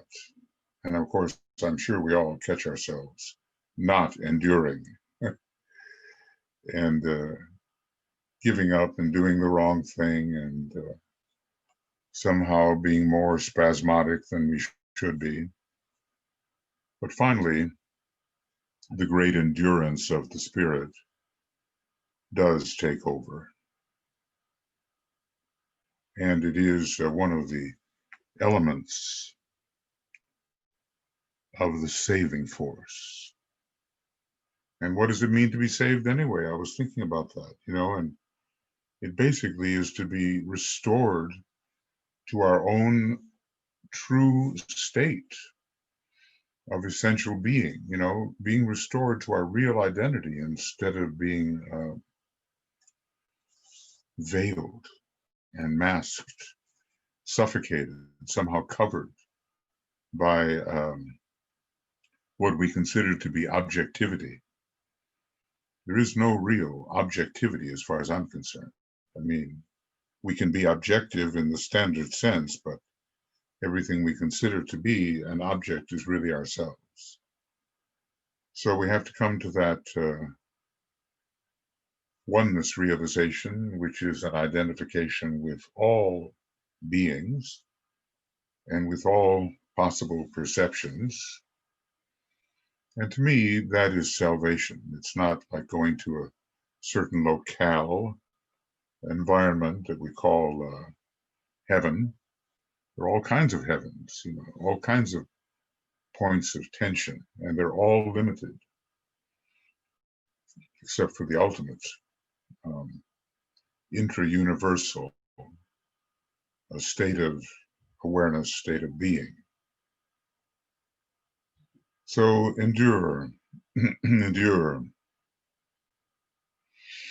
And even if we fail in our endurance, then we try again until we succeed in enduring. We achieve continuity of consciousness and a realized continuity of identification, which is continuity of being, and being is the one continuous something. It is the continuity. Being is that. Not being something, but being itself. Well, just a little bit of musing here at the end, and getting ready then for letter number 7 and then letter number 8. And I still have to decide whether, because I've done quite a commentary written on all of the new esoteric school material. And I'm trying to think, should I just leave it at that? Or will you benefit by verbal commentary on it as well? I just don't know the answer to that question yet, but I'll get there, somewhere around, is it around page 300? The material on the new esoteric schools begins. And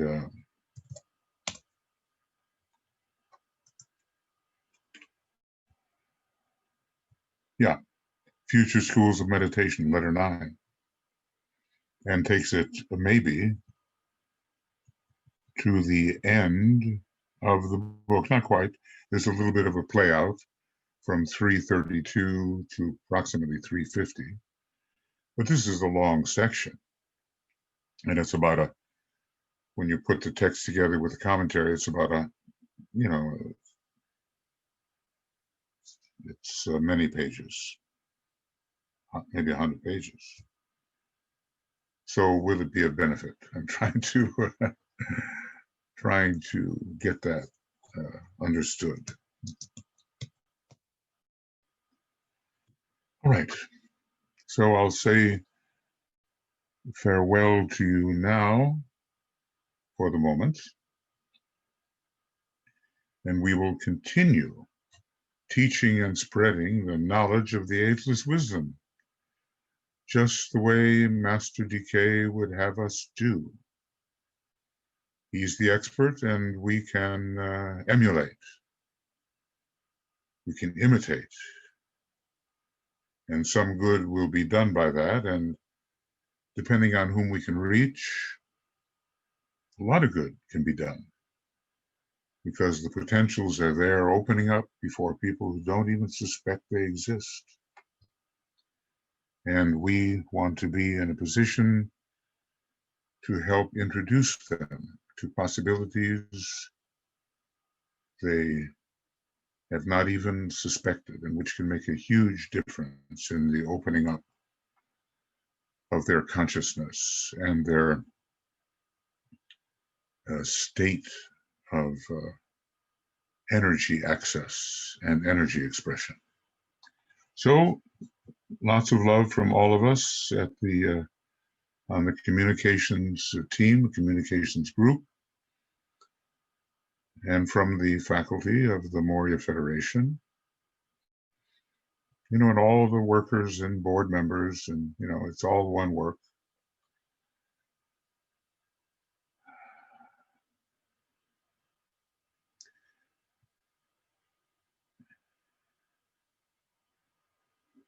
And right here in Finland, from Tuija and myself, as we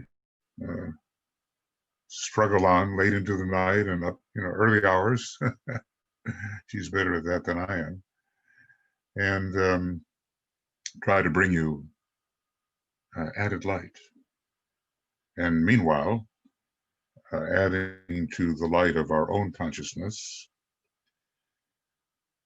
And because if it's not authentic with the one who's trying to give it out, then how can it be useful to those who receive? Many blessings, lots of love. We'll see you now. And onwards.